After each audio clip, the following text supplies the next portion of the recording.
Okay, we're finally here. Sorry about the wait, guys. Right, Late dev. So my headphones broke and I had to restart the computer to fix them. Sorry. But we're yeah, here. equipment troubles. Yeah. Yeah, I haven't even tweeted it yet. Hold on. I have to tweet. Here, Lilith, you talk for a minute while I type the tweet out. Okay, hello guys. How are you all doing today? We're having a stream today. Well, like always. We've been quite consistent, even if we've been a little bit late in terms of that. But, with anything else happening, um, we're always gonna try to stream at Wednesdays. That doesn't mean we're not gonna have, like, some breaking news days if some stuff was like especially big. We almost had a breaking news day With this. with this one.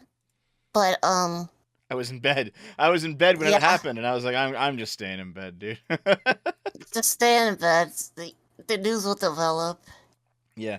What do you think of the thumbnail that I made? I think it's hilarious. I was going through a few different ones. Like I tried to Photoshop her boobs really big, and it didn't really look that good. But they're already pretty It's big. already big enough. They're already pretty big. After after I photoshopped them, I showed Naomi, and she's like, "Those are just my regular boobs." And there was another one. Yeah, there was like the grave Trump meme with Roe v. Wade, and I was like, "Ooh, that's spicy." Yeah, I like spicy humor. It is my spicy thing. is spicy can be the spice of life. Yeah. They fought wars over spice. Yeah. They did. Ooh, hold on. Come on, computer. I know you're just starting up, but give me a break. Also, I got a new coffee, so. Nice. Oh, I probably drink too much of it. I drink at least 2 giant mugs a day now. You do? I just like it. I just like coffee, you You know? sh You should probably like ask Jeremy for the coffee. Apparently he's making like new coffee brands. Jeremy, Apparently. the quartering? Yeah.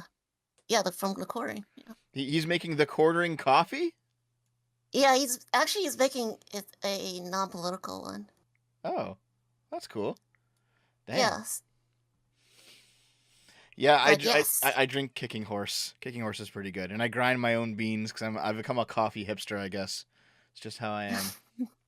Someone in the chat says, "How will Lilith get an abortion now?" Well, I know. I am completely devastated.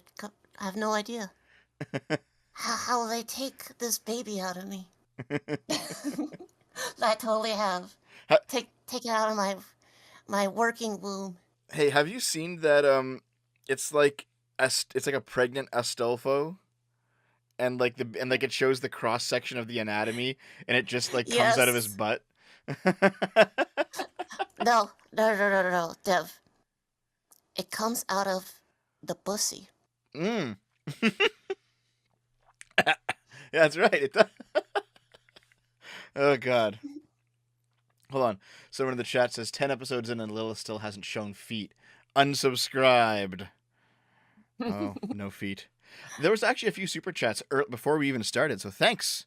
Thanks for the supers, guys. Let's just take a look at them Yes. really quick here. Yeah, from adherent of Lady Columbia. After being tuned into politics for 6 years, this year has been surprisingly less hectic than many others, and I've been able to disengage and find hobbies again. Has this been the case for you? Yeah, kinda. I think it's because Biden represents just like normal neo-lib politics. So it's not like there's like people melting down every fucking week like it was with Trump for 4 years. Twitter was like just a field full of landmines for those 4 years, man. Oh yes, definitely. I mean, it's still a landmine today. Hmm. But like, It's definitely different remember though. Trump Twitter? I miss Trump's Twitter, man. They should bring him back on. Elon, Elon, if you're listening, Trump I says want you he's to bring Trump back. Trump says he's not returning, but I'll bet if his account was unbanned, he would just be gloating about it immediately. Oh yeah, probably. I think he'd come back if his account was unbanned, to be honest. There's no way he wouldn't come back.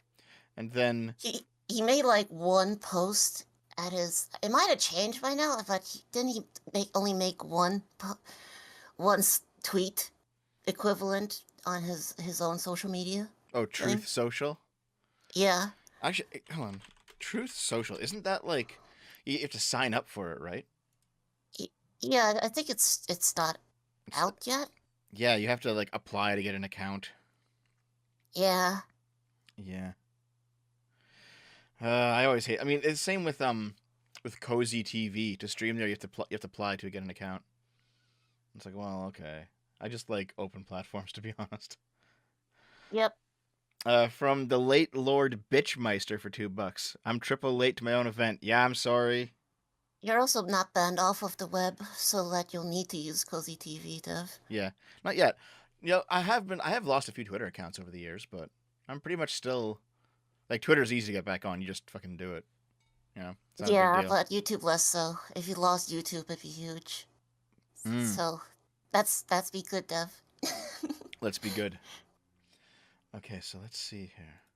So we are talking about Roe v. Wade today, guys.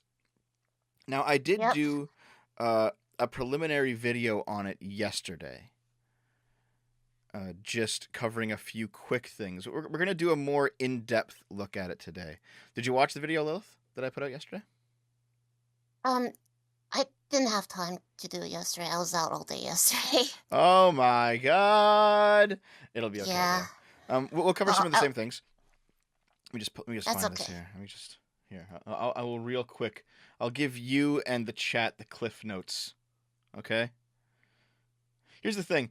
I use spicier thumbnails in the video actually because I like memes, right? So this is like the thumbnail of it is, you know, a line full of women dressed in the Handmaid's Tale outfit marching in front of the Supreme Court, and there's like a giant Clarence Thomas with lightning across the sky coming out of his eyes. So like incredibly spicy stuff. But I'm actually pro-choice. I just really like memes. Yep. Oh god, 25 PLNs from Proto CJ. Abortion is theft. And abortion is theft? as I mean, I wonder what part of the political quadrant that is. Who knows? Abortion is theft. a bit of alt-right, a bit of lib-left. Yeah. Well, alt-right and lib-left unity. Okay, so I did a video. It was 15 minutes long called or lib-right. Called Roe v. No, I think it was lib-left, to be honest. Roe v. Wade gets With an nuked. Element of lib-right.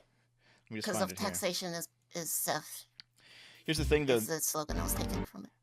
They think employment is theft, though. Oh, yeah. No, I think employment's slavery. Oh, yeah. Okay, so I remember seeing... Hold on. I sent it to Sargon, so it's going to be very... Let me just scroll up here in the private room, okay? I'm going to see if I can pull it up real quick before we get to it. Scroll. Your private room with Sargon? Yep. There's a whole bunch of us in there. Ooh la la. It's basically just like the Sargon friend room. Come on. It was only like a day ago. How much are you guys talking here? Here it is. Okay. Okay, I'm gonna... Okay. I'll also give it to you, Lilith, so you can see it. Just look at this shit, guys. Okay? So, everything is theft except for actual theft. That's lib-right. Everything is slavery except for actual slavery. That's lib-left. Everything is tyranny. Sorry. Reverse those two. Then everything is tyranny except for actual tyranny, which is fine. That's authoritarian, right? Then everything is totalitarianism except for actual totalitarianism. That's authoritarian left. This actually works. Like, this is... It's pretty much on the nose for how the political compass functions. I see. Wait, I don't see it, though. I just posted it in the the call with you. Oh, I see. Yeah. I see. Yeah, I'll Yes. share the screen in a bit. Everything is totalitarian except for actual totalitarian, which is fine. Everything is tyranny except for actual tyranny, which is fine. Everything is theft except for actual theft, which is fine. Everything is slavery except for actual slavery, which is Yeah, fine. I see. that actually works pretty well. This is a pretty good one. It's pretty accurate, all things considered.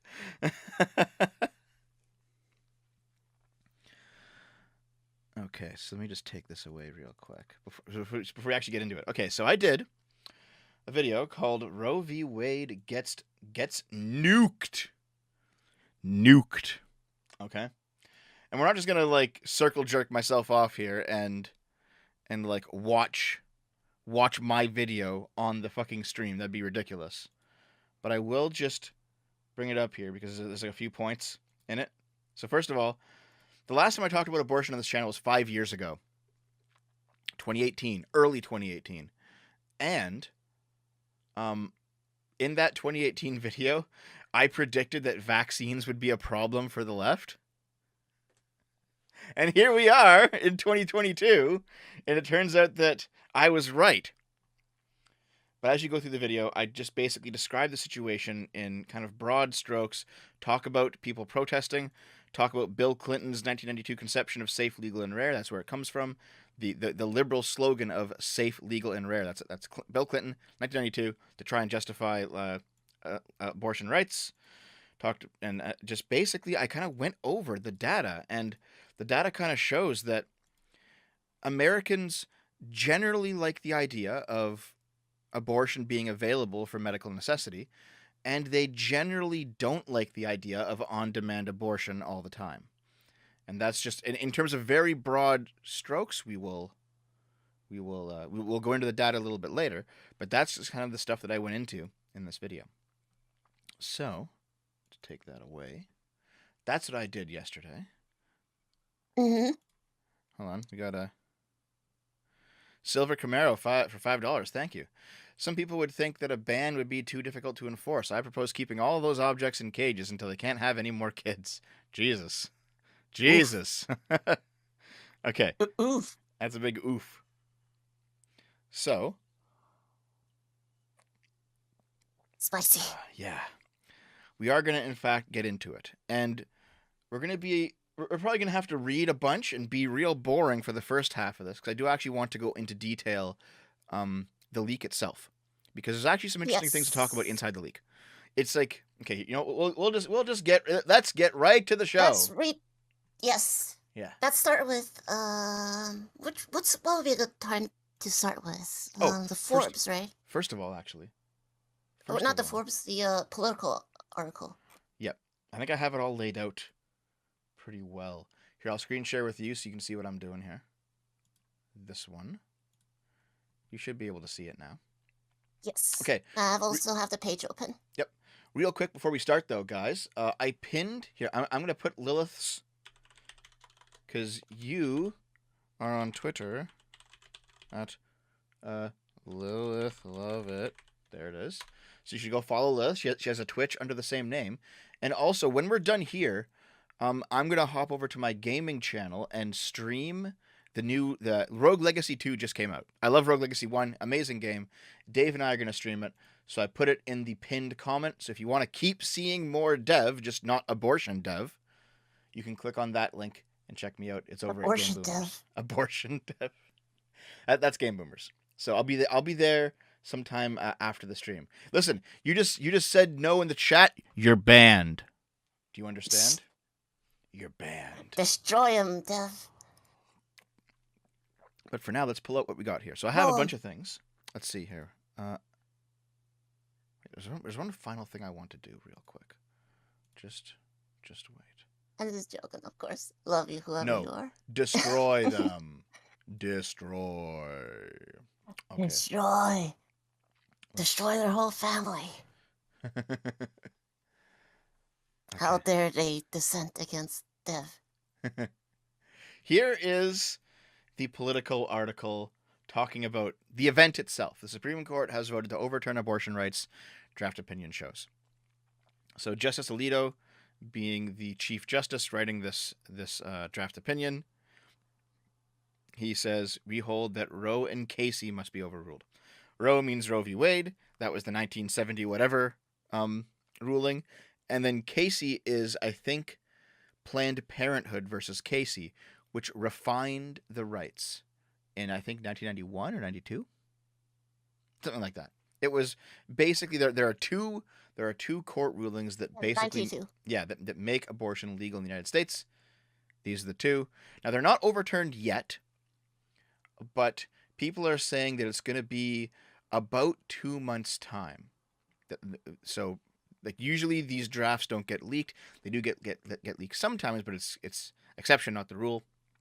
And basically, with the state of this current draft, it's about 2 months out from happening. So, here we are. So let's take a look. Yep. There's all the protesters doing their thing. Okay, and then the Supreme Court has voted to strike down the landmark Roe v. Wade decision, according to initial draft majority opinion written by Justice Samuel Alito. The draft opinion is a full-throated, unflinching repudiation of the 1973 decision, which guaranteed federal constitutional protections of abortion rights, and a subsequent 1992 decision, Planned Parenthood versus Casey, that largely maintained the right. Roe was egregiously wrong from the start. That's what Alito says. We hold that Roe and Casey must be overruled. It is time to heed the Constitution and return the issue of abortion to the people's elected representatives. Okay. So this has basically made people go fucking insane right now. Everyone's losing their mind. The leak itself is fairly big. It's a 98-page leak. It's just posted on Political. Yeah, I think I actually have it from a different site here. There's like some fluff in it. There's like other pages, but the main leak itself is like 65. But if you look at these things, like, can I zoom in here on this? What can I? Yeah, okay. Here. No, that's search. Why is zoom in and search the same like icon? They're both magnifying glasses. Okay. Can I? Yeah, okay. Here we go. Here we're gonna get real big. All right. So, if you see these pages, like they look like there's 60 pages, but like look at this. It's written like Harry Potter. Like half the page has these giant bezels. You know, like there's almost no content on each page. So I do actually want to try and get through some of this because it actually is important to understand where they're coming from. Okay. Mm-hmm. So this was being written around February of 2022. They hadn't finished it yet. And here's Justice Alito. He's writing. He says, abortion presents a profound moral issue on which Americans hold sharply conflicting views. Some believe fervently that a human person comes into being at conception, and that abortion ends an innocent life. Others feel just as strongly that any regulation of abortion invades a woman's right to control her own body and prevents women from achieving full equality. Still others in a third group think that abortion should be allowed under some but not all circumstances, and those within this group hold a variety of views about the particular restrictions that should be imposed. So this is just like the history of it, right?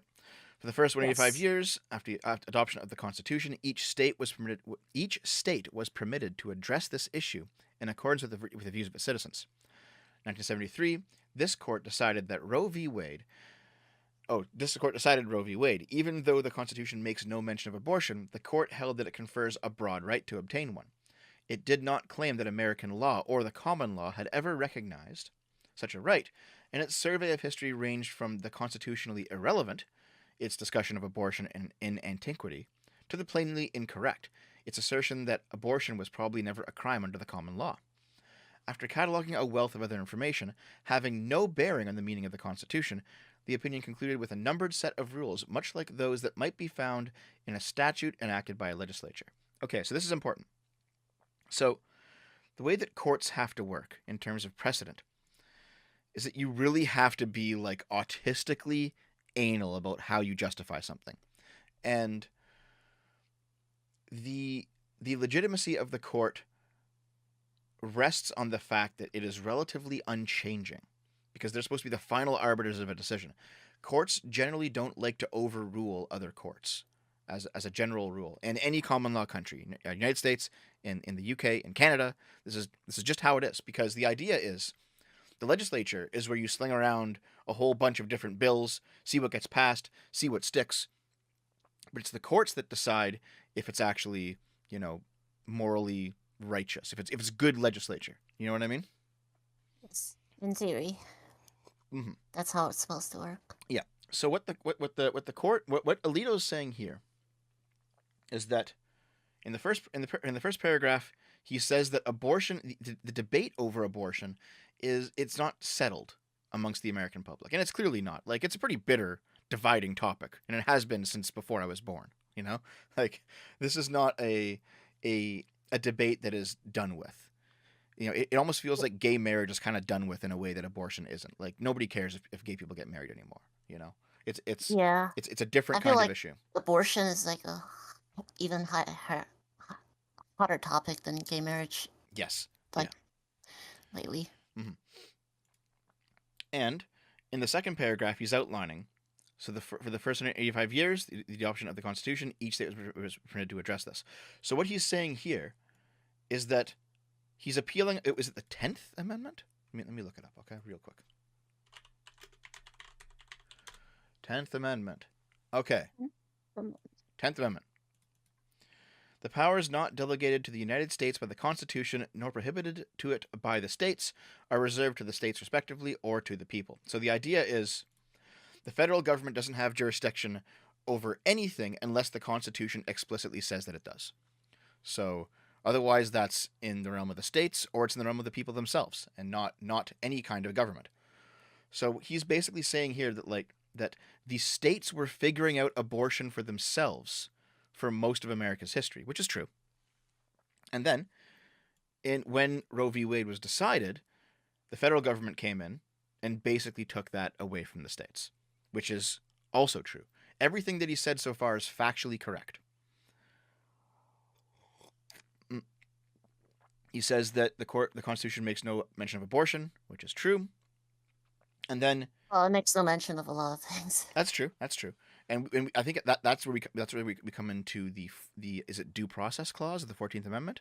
We can get to that, Yes. yeah.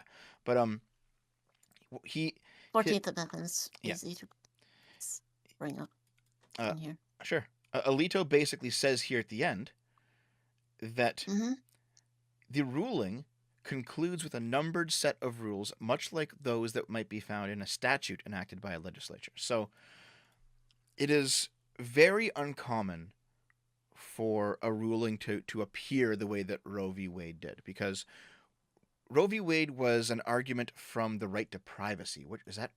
Hold on. America, right to privacy. Is that the 9th?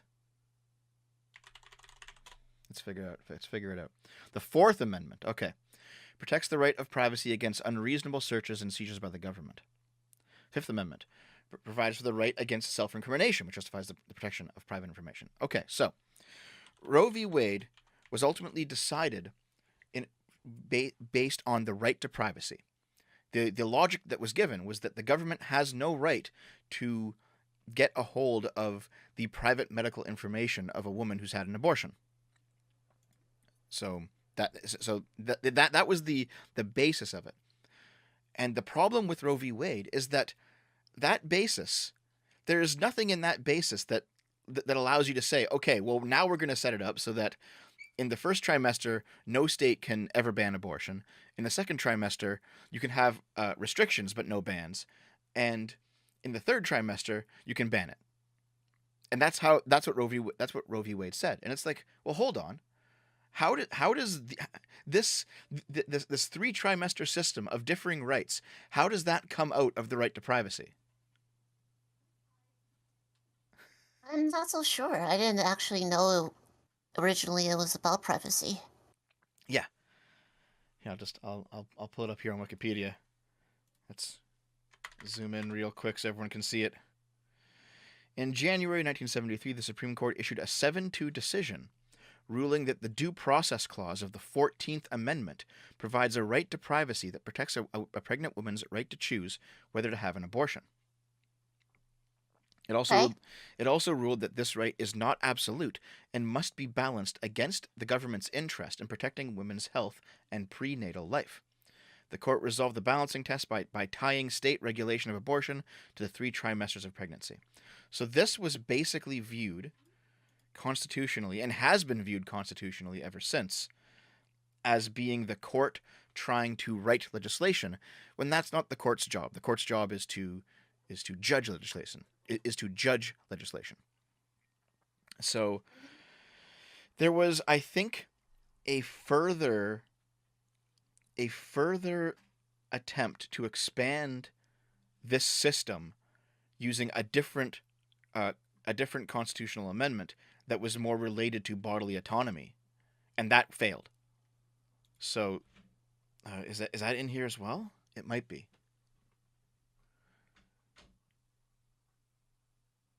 Is it here? I saw it recently, but I think I've lost it. But in any case, though, there's a lot to read. There's a lot to read, yeah. But basically, there was a future there's a future court case that said, hold on, it's not just right to privacy, it's right to bodily autonomy that gives us the right to have abortions, and the court rejected Was that. Was there one? Mm-hmm. So what about the Planned Parenthood one? Let's go to that and see. Yeah. Casey versus Planned Parenthood. Right. Okay. Regarding abortion and in a plurality of opinion, the court was held that the right. One? No, it was a different play because Planned Parenthood versus Casey passed. The one that I'm talking about failed. But I can't find it. True. No. Yes. All right. So, Planned Parenthood versus Casey. I meant like didn't Planned Parenthood do the purpose of that, like reinforce it? It's possible, yeah. I don't exactly know. However, in terms of this case, though, Planned Parenthood versus Casey, the court with this case overturned the Roe trimester framework in favor of a viability analysis. So basically, if the baby is viable, you can abort. If the baby is not viable, other way around. If the baby is not viable, you can abort. If the baby is viable, you can't. So the viability analysis was basically the standard. And this swung both ways. Because you can have definitions of viability that are like, okay, well, if the heart's beating, now it's viable, so after 6 weeks you can't abort, which is pretty restrictive. And then you have the California standard, which we'll get into a little bit later, where if the mother's mental health is negatively impacted, you can judge that as being a health issue, and therefore you can abort it based on the viability. Even though the actual health of the fetus is completely fine, you have to also take into account the mother's health. And it's like, well, as that ended up being the fact you could actually end up aborting on the day that you're giving birth. Like both ways, it seemed to go pretty extreme, this viability analysis. Yes, but have we ever really found cases where people aborted at the day of birth, or close to? I don't know. I think it's just like the law is set up in a way where it's pretty extreme, but yes. Like I guess it's expecting people to not go crazy. Well, it's America. it is America. Good luck with that. Well, I'm just trying to understand. I know. The mindset of the lawmakers. Mm-hmm. Oh, guys, Lilith doesn't use a voice changer. You can see lots of videos of her on the internet where there's no voice changer involved. Yeah, it's just how I sound. Yeah. To be fair, I mean, when I first met you, I thought your voice was a little bit strange, but I realized it's literally just like, it's similar to all the other Asian accents I've heard over the years. And I'm like, oh, that's what it is. Okay. Yeah, I've heard, like, I've been commented as, like, my voice is a result of my Taiwanese upbringing. Yeah, I think so too. Yeah. And also probably the shape of my nose. Yeah, probably. Maybe the reason that I have mine is because my nose is pretty big. Because my voice is also a bit strange sometimes. Okay, so, in any case, regarding Planned Parenthood versus Casey, that removed the trimester framework and replaced it with a viability analysis. But I'm just going to get out of there because basically the court... Oh, I wish I could find it, but I know that it's the case. Maybe it's in chat. Wait, what do you mean, what the fuck, Dev? What are you talking about? Anyway, that's kind of fucking racist there, Bucko. Listen, I've I've dated a few Asians, okay? All right, buddy? And I've heard all the accents of them and their families. I know exactly what's going on. Okay? Jesus. I'm not racist. Anyway, okay. To get back to the topic Well, before I lose so it. do I actually sound similar to Naomi then? Well, she's not Asian though. She's Jewish. Oh wait, wait. Yeah. No, I haven't. I mean, it's been 7 or 8 years since I last dated an Asian person. It's been a while. Oh, I was always under the assumption that Naomi is Asian. Nope. Nope. She's a short stack goblin Jewish lady. Ah, I see. Well, then again, I've never met her. One day. Okay. Maybe yes. So We have to hang out someday. Is there any like conventions that you go to? Like, they're still kind of closed up here in Canada. I see. Maybe by like next year, you know, or maybe I'll be able to go to the States too. I do want to get out of here. You should come to the States at some point. Oh, I will for sure. There's good burgers. There's good burgers. Okay. So what I want to say about this though, about this, because we're only on page 2 of this fucking thing. Jesus. Yes. Are we gonna read through the entire thing, Dev? Not the entire thing, but there are some parts that I want to hit. Is that there was? Don't let's scare the viewers away. Strap in, guys. We're fucking doing it.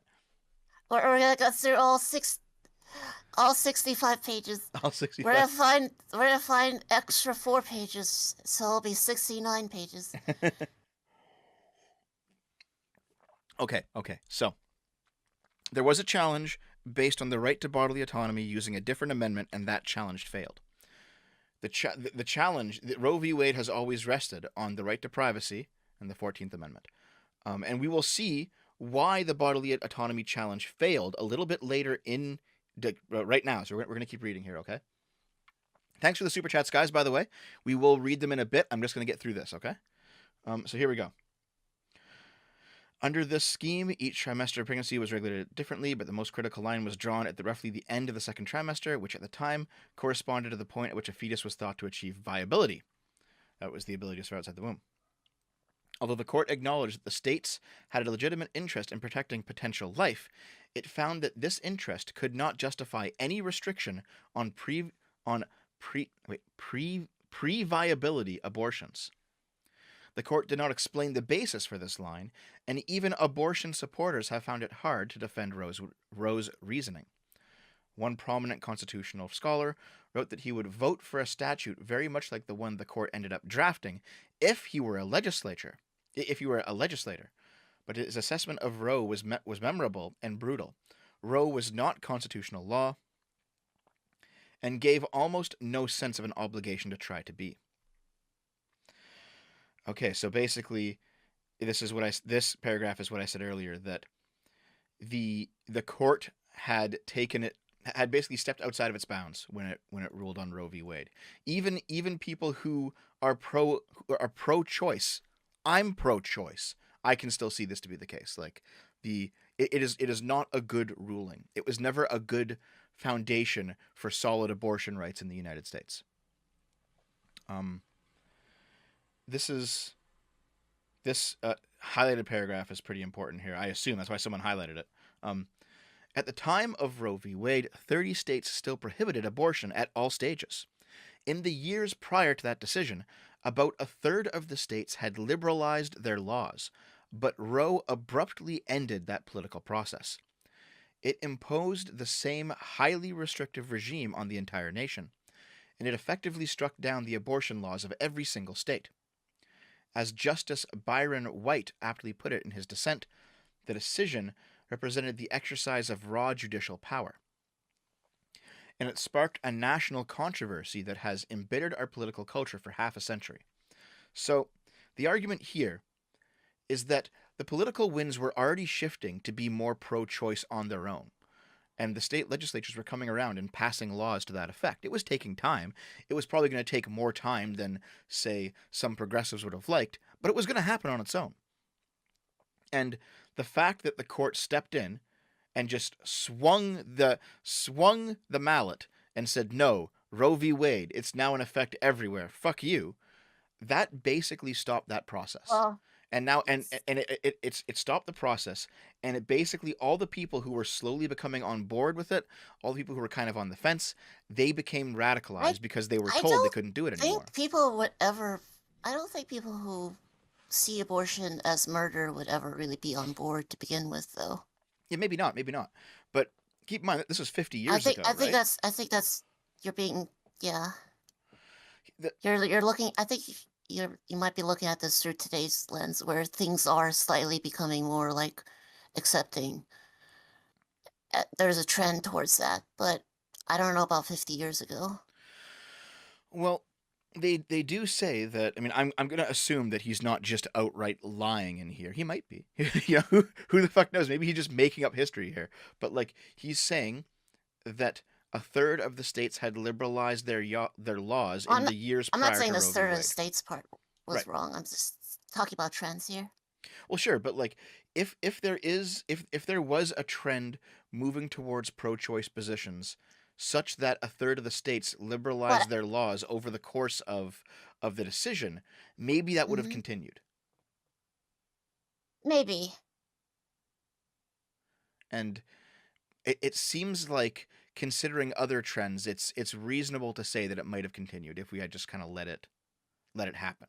You know, people could have come around to it on their own. Like, here's the thing: if you meet a young person right now who's anti-abortion, um, I think one of the big reasons why is because he feels like it was imposed.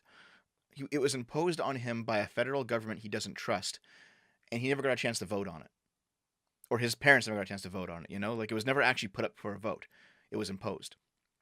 I think there'd be a lot of Republicans who don't like abortion. Well, there would be but it's not the only thing. Like courts have rules, like certain things are like constitutionally protected underneath like the 14th Amendment, and this ruling was supposed to be for was under that reasoning. Right, yeah.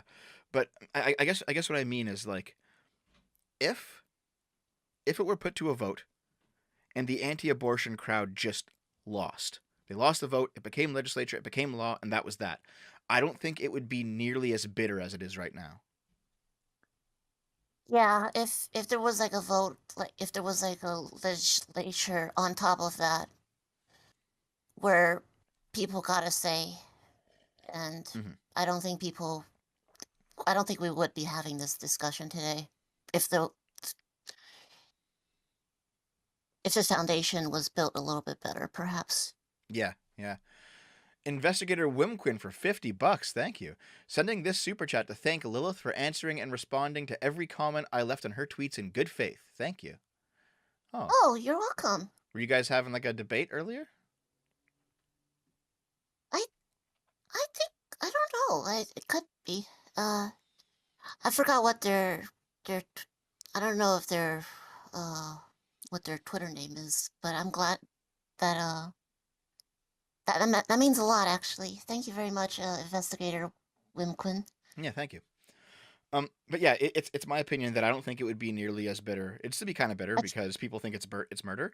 But I think if the right had the option to vote on it and then they just lost all the votes, but the fact that it hmm was it was imposed on states that didn't want it from a federal government that they don't trust already, I think that has basically prolonged the bitterness and why there's still such opposition to it now. That's definitely contributed. And I think he's making that argument here, is like that when he says it has embittered our political culture for half a century, he's saying that things would not need. He's making the claim that things wouldn't be so divided if it hadn't been imposed by the court. And maybe there's an argument there that you can't just hand wave away. There's something there, I think. Um,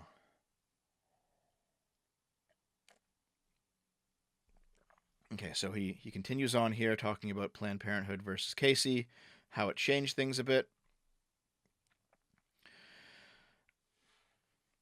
Let's see. So, regarding Planned Parenthood versus Casey in 1992, The court split 3 ways. Two justices expressed no desire to change Roe at all. 4 others wanted to overrule it, and the 3 remaining justices, they took a third position. Their opinion did not endorse Roe's reasoning, and even hinted that one or more of its authors might have had reservations about whether the Constitution protects a right to abortion. But the opinion concluded that stare decisis, which calls for prior decisions to be followed in most instances, required adherence to what it called Roe's central holding, that a state may not constitutionally protect fetal life before viability, even if the holding was wrong. So basically they're saying that, he's saying here that 2 wanted to keep Roe, 4 wanted to get rid of Roe, and the remaining 3, making it a 5-4 decision, said that they didn't like the way that Roe was written, but it was a prior decision. They were not here to overturn that prior decision. They were judging something else, and so they had to go based off of that prior decision. Which is why they end up implementing the viability test rather than the 3 trimesters scheme. Someone's been saying constantly, please actually read out the 14th Amendment. Okay, I will actually read out the 14th Amendment, okay? Do we have to? But fine. We may as well. Really quickly, okay? Really quickly. 14th Amendment. Let's read it. We may as well, just to get it clear. Where's the text? All persons born or naturalized in the United States and subject to the jurisdiction thereof are citizens of the United States and of the state wherein they reside. No state shall make or enforce any law which shall abridge the privileges or immunities of citizens of the United States, nor shall any state deprive any person of life, liberty, or property without due process of law, nor deny to any person within its jurisdiction the equal protection of the laws. Okay. And I think this is where you get, out of the 14th Amendment, you get, what is it called?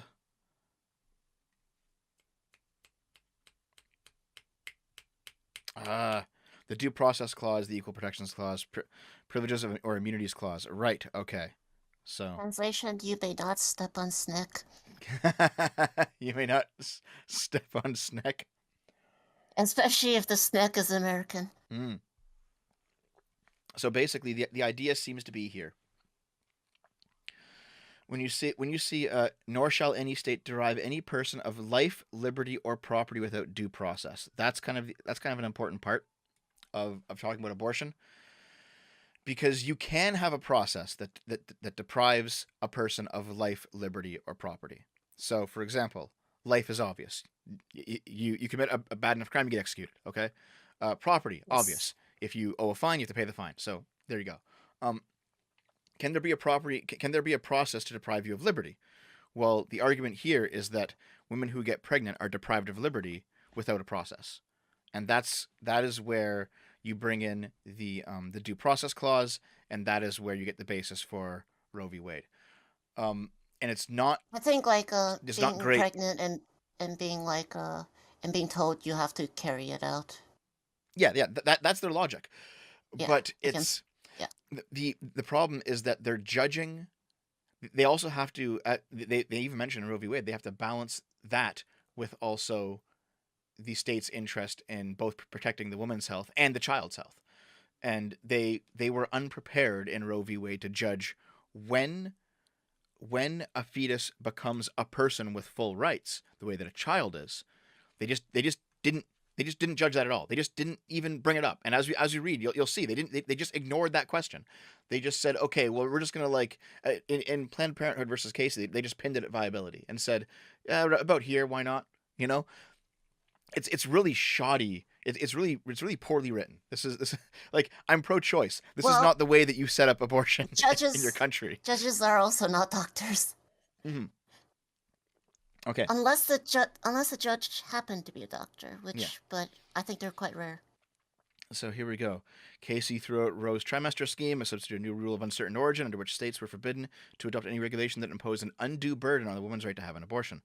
The decision provided no clear guidance about the differences between a due and undue burden, but the 3 justices who authored the controlling opinion called the contending sides of a national controversy to end their national division by treating the court's decision as the final settlement of the question. So basically the court said, listen, fuck all of you. Consider this the final word on the subject. We don't want to do this again. But they didn't like define any of this shit. They didn't define what undue burden meant. It was just it It, feels it feels to me like they wanted an outcome and they just kind of did whatever they could to get there, you know? that seems to be what Alito is suggesting in his thing. Yes. Yeah. So as it has become increasingly apparent in the intervening years, Casey did not achieve that goal of just of finalizing the conversation. Americans continue to hold passionate and widely divergent views on abortion, and state legislatures have acted accordingly. Accordingly, some have recently enacted laws allowing abortion with few restrictions at all stages of pregnancy. Others have tightly restricted abortion, beginning well before viability. And in this case, 26 states have expressly asked this court to overrule Roe and Casey and allow the states to regulate or prohibit pre viability abortions. Okay, so this is, I think, the first major point of contention here. Everyone is saying that if this happens, this is still a draft, so it's still 2 months out. Everyone is saying that this is the Republicans destroying abortion, making abortion illegal, setting us back 50 years. All of that doesn't seem to be the case. Um. What is happening here is they're saying, listen, this is not the jurisdiction of the federal government. The 50 states need to decide for themselves whether or not they're going to allow abortion or ban abortion or have some wiggle room in between, but it's not for the feds to decide. And that seems to be what they're saying here. Yes, that seems to be the suggestion. He thinks the abortion is not covered under the 14th. Is that what I'm getting at here? Yeah, Or has he spoken about that? I don't think he's gotten to it yet, but I think what he's basically saying is that because there's no legislation to draw from, Mm-hmm. because there was never like a bill that they passed, allowing abortion. That never happened. So there's no legislation, and there's nothing in the Constitution that says it. Because those two things don't actually exist, Roe v. Wade was fundamentally wrong. Not because he's necessarily anti-abortion, though I'm sure he is, but because there was just no precedent for it. There was no like it appeared out of nowhere with nothing to rest on, if that makes sense. Seems to be the argument that this draft is going on. Yeah. Yeah. So, for example, if it gets kicked back to the states, well, that means that California is going to have very, very left-leaning abortion laws. It's going to be open for everyone for any reason you want, probably even paid for. Same with New York. Same with Washington State and Oregon and all these places. And then you have red states. They're going to have probably no abortion at all. And that seems to be what's going to happen if this goes through. Yeah. And now we can So all discuss. these states are banning even like clauses like rape and like Yeah. incest. They're becoming very I know restrictive those with are it. rare. People are going to point out, but those do happen, and Mhm. people do suffer from it. Yeah. So some states will become very restrictive on the topic. And we can talk about the state by state situation a little bit later, because I do have something planned for that. But let's keep going here. So one of the states was Mississippi, and they bring forward a law wanting abortion prohibited after 15 weeks. 15 weeks is 7 weeks before the national average, I think, something like that. But we can just keep going, and eventually he says, Roe and Casey must be overruled. The Constitution makes no reference to abortion, and no such right is implicitly protected by any constitutional provision, including the one on which the defenders of Roe and Casey now chiefly rely, the Due Process Clause of the 14th Amendment. That provision has been held to guarantee some rights that are not mentioned in the Constitution, but any such right must be deeply rooted in this nation's history and tradition and implicit in the concept of ordered liberty. So, this is a very important section.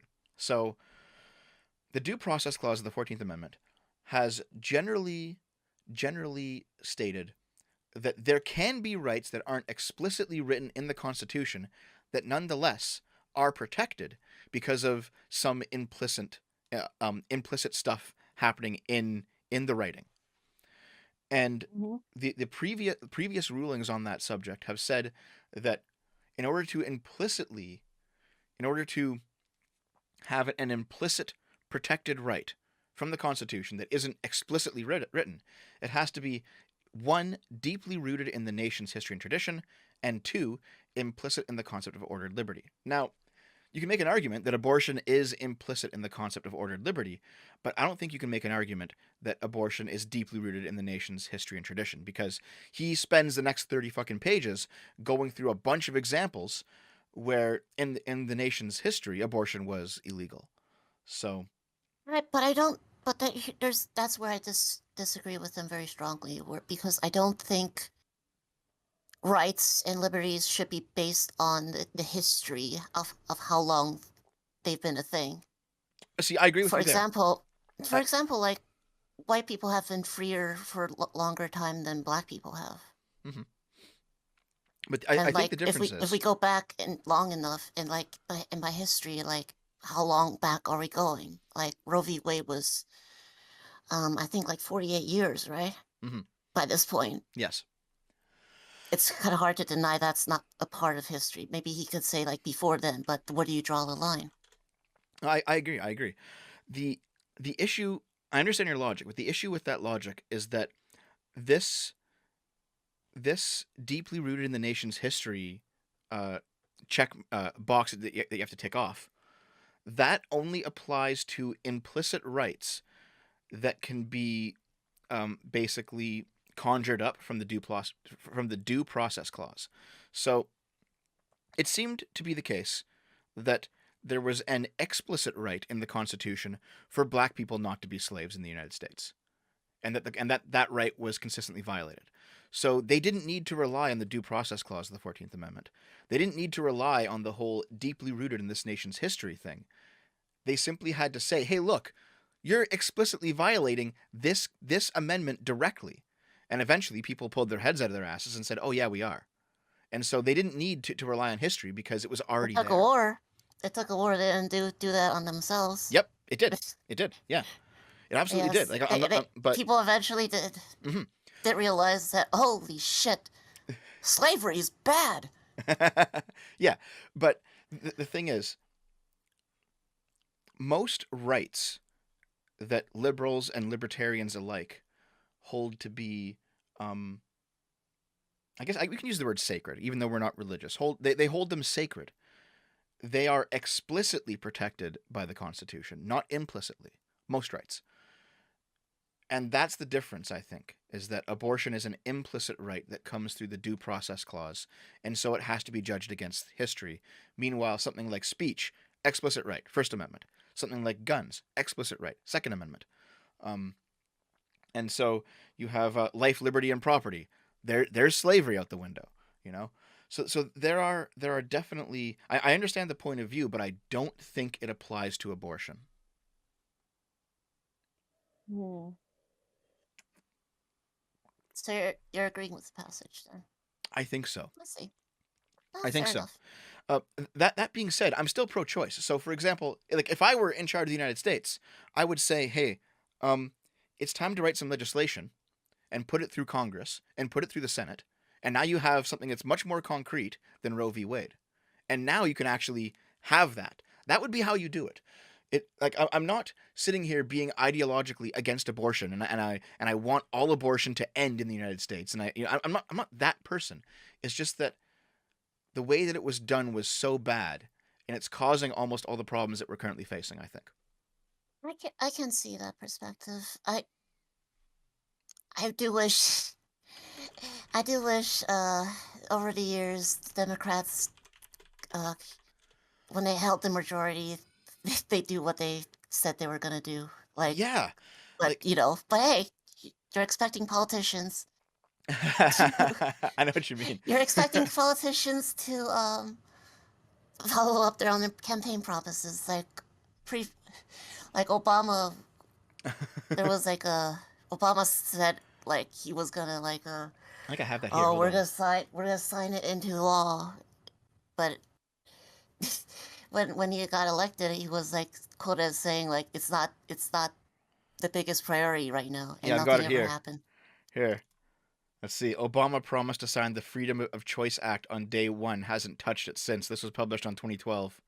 He said it would be the first thing he did in 2008, And then by 2009, he said abortion rights law not a top priority. So yeah, this shit happens all the time with politicians. They say they're going to do this, they never do.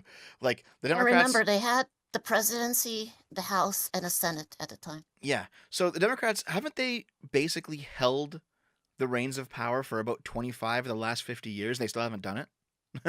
You know what I mean? Well, not all the time, but but for a lot of it, yes, Yeah.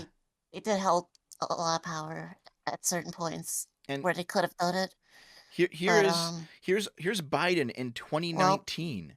Biden in 2019 saying that as president, I will codify Roe into federal law and ensure this choice remains between a woman and her doctor. Well, assuming that this was the thing that you want, I know some people in the chat don't agree, but fine. We have disagreements, fine.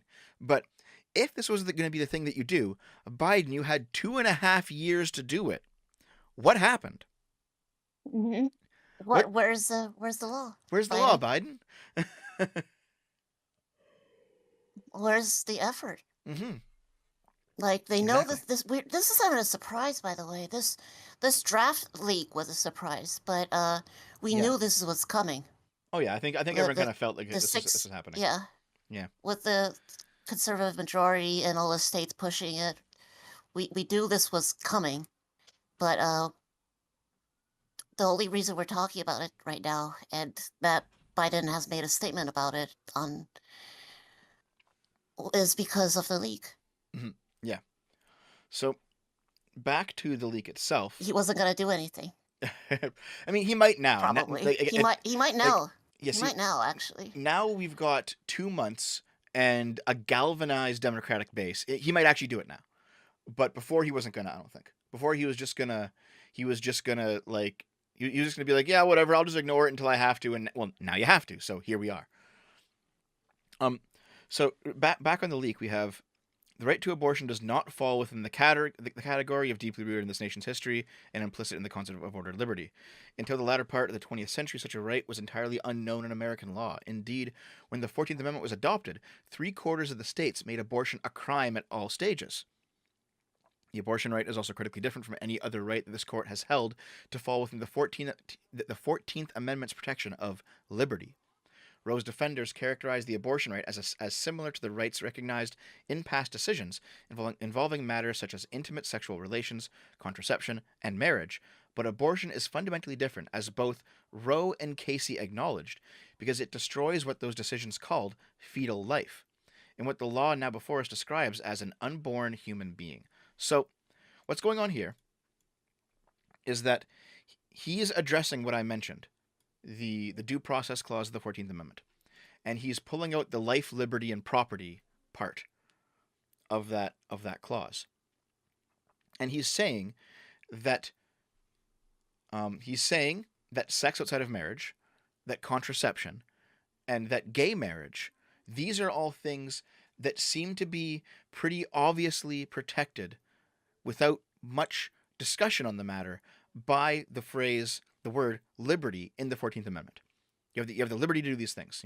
It doesn't hurt anybody else if you have gay sex. It doesn't hurt anybody else if you get gay married. It doesn't hurt anybody else if you take birth control. So it seems to be like a clear cut case. He's saying that these cases are clear cut. This is why I personally think that I don't actually think that rolling back gay marriage is next. They might want to do that. I'm sure some of them do want to do that, but he's admitting here that that is not within the court's purview. What he is saying is that, I mean, let's hope, right? I don't want it to be rolled back, but I don't think it will. What he's saying here is that Roe and Casey admitted that it destroys fetal life, and that the law that he has to judge now, the Mississippi law that came up, they described fetal life as an unborn human being. So what he's appealing to here is that the question of whether or not a fetus is a person is not answered. And we know that to be the case. It's not answered. There's strong opinions on both sides. So it's not answered. And because it's not answered, we don't know if the word liberty, applies to the fetus in the 14th Amendment. We just don't know that because that is an unanswered question. It hasn't been answered by legislature. It hasn't been answered. Like people are both debating it on both sides.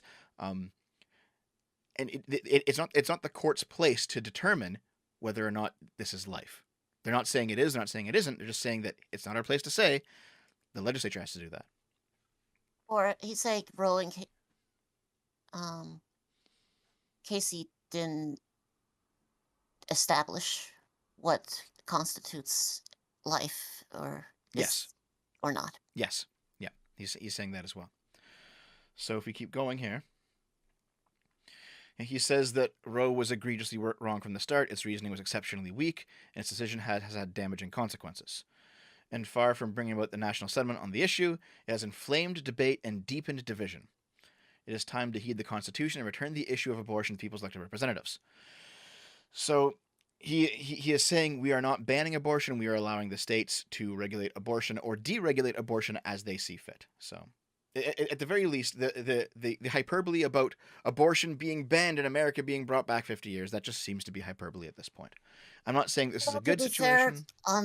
On that point, there's a lot of states that have measures in place that will, I think, like, I forgot they're like locking clauses or switch clauses Yes, I know what you mean. that would immediately make it so all abortion is illegal, Yep. or some abortion is illegal. Yep. Yep, that's true. That's true. As soon as Roe v. Wade is overturned. Yep, and I'm not a fan of that. I'm not here saying that's good. What I am saying though is that there are some people online right now who are saying like abortion is now immediately banned across the entire country, and that's just not true. That's just not the case. So at this point, he's describing Mississippi's Gestational Age Act, and we're gonna keep scrolling here real quick. They're talking about the legislation found it that 5 or 6 weeks gestational age, an unborn human's being heart begins beating at 8 weeks, begins to move in the womb. So it's talking about the various stages of development in a fetus. And so this is the logic that Mississippi, at least Mississippi's legislation wants to use regarding abortion. They have this logic, they want to use it. We may disagree, but we're not living in Mississippi, so we don't vote on that, you know. And we're now at the second section of the draft. So we begin by considering the critical question whether the Constitution, properly understood, confers a right to obtain an abortion. And as we go, I hope it's this next part, 'cause otherwise I don't know where it is. Let's just see here. Right. So they... Oh no, it's not here. Shit. It's probably later on. I didn't mark the page. Okay, so basically, at this point, we're getting into like the meat of the real thick stuff that is in the initial draft, where they start going into, well, what is the deeply rooted in our history and tradition? Well, they start going through a whole bunch of different cases, a whole bunch of different old laws. They go back to pre-America founding, because American law is based on British common law. So they start going into British common law. They have a bunch of laws that are still, a bunch of British laws became in effect after America left, just because they got held over. So a bunch of those laws are still in effect. So they start going through it, and they basically say, listen, there's no deeply rooted history and tradition of abortion rights here in the United States. And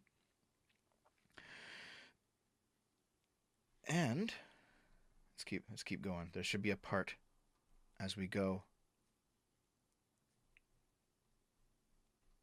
Let's keep scrolling. We're scrolling very long. Okay, yeah. There we go.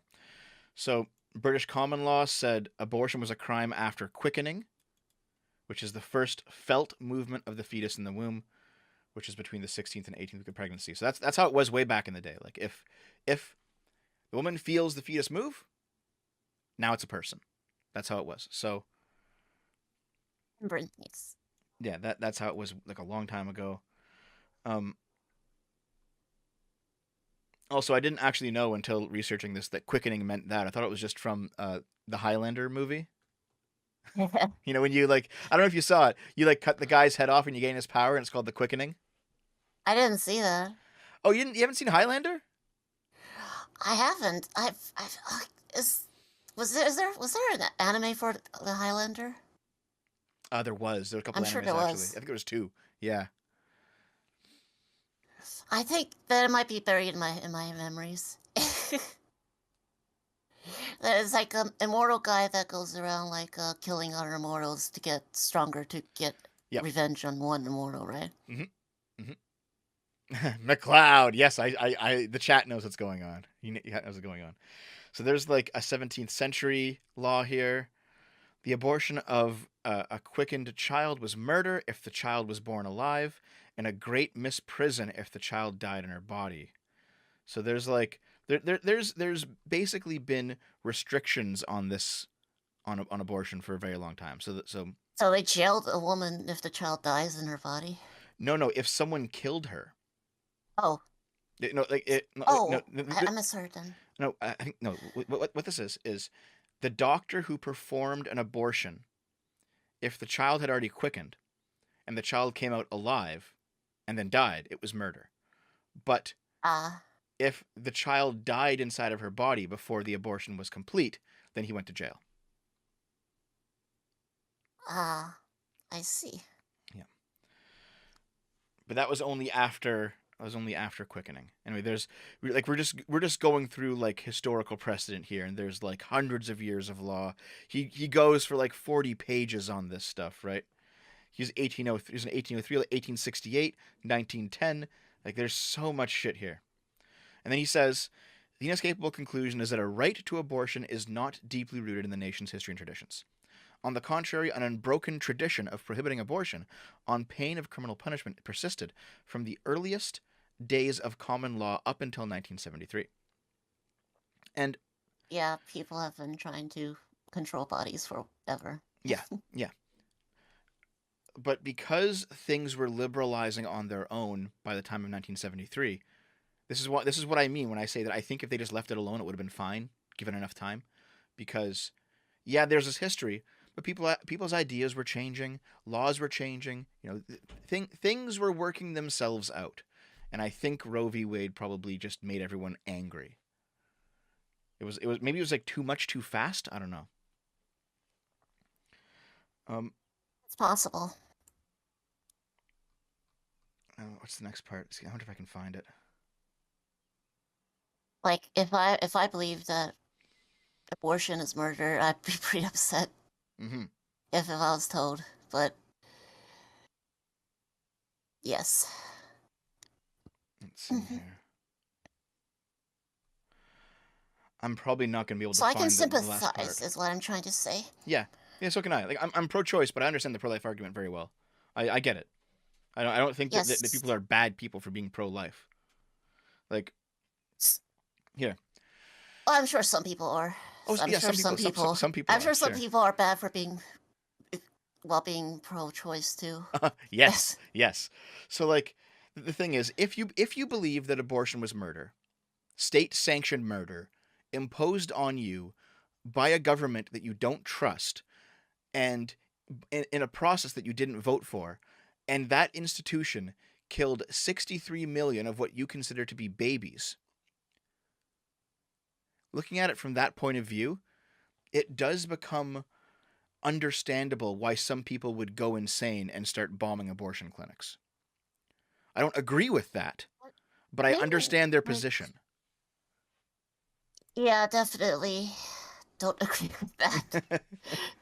But still though, like if here, let's say for some reason, all right, God Bombing appears. places is bad. Yes, bombing places is bad. But like here, let's say God appears on your front doorstep, and he's real, and you know he's real. Okay, he's like, hey, look, I'm God, and he like shows you, and he's like, oh shit, you actually are God, and he says, by the way, yeah, abortion actually is murder. The word of God has said it, and he's God. What are you gonna say? Like, yeah, it's murder. And so this has Right. been 60. If that happened to me, if God just appeared in my living room, Yeah.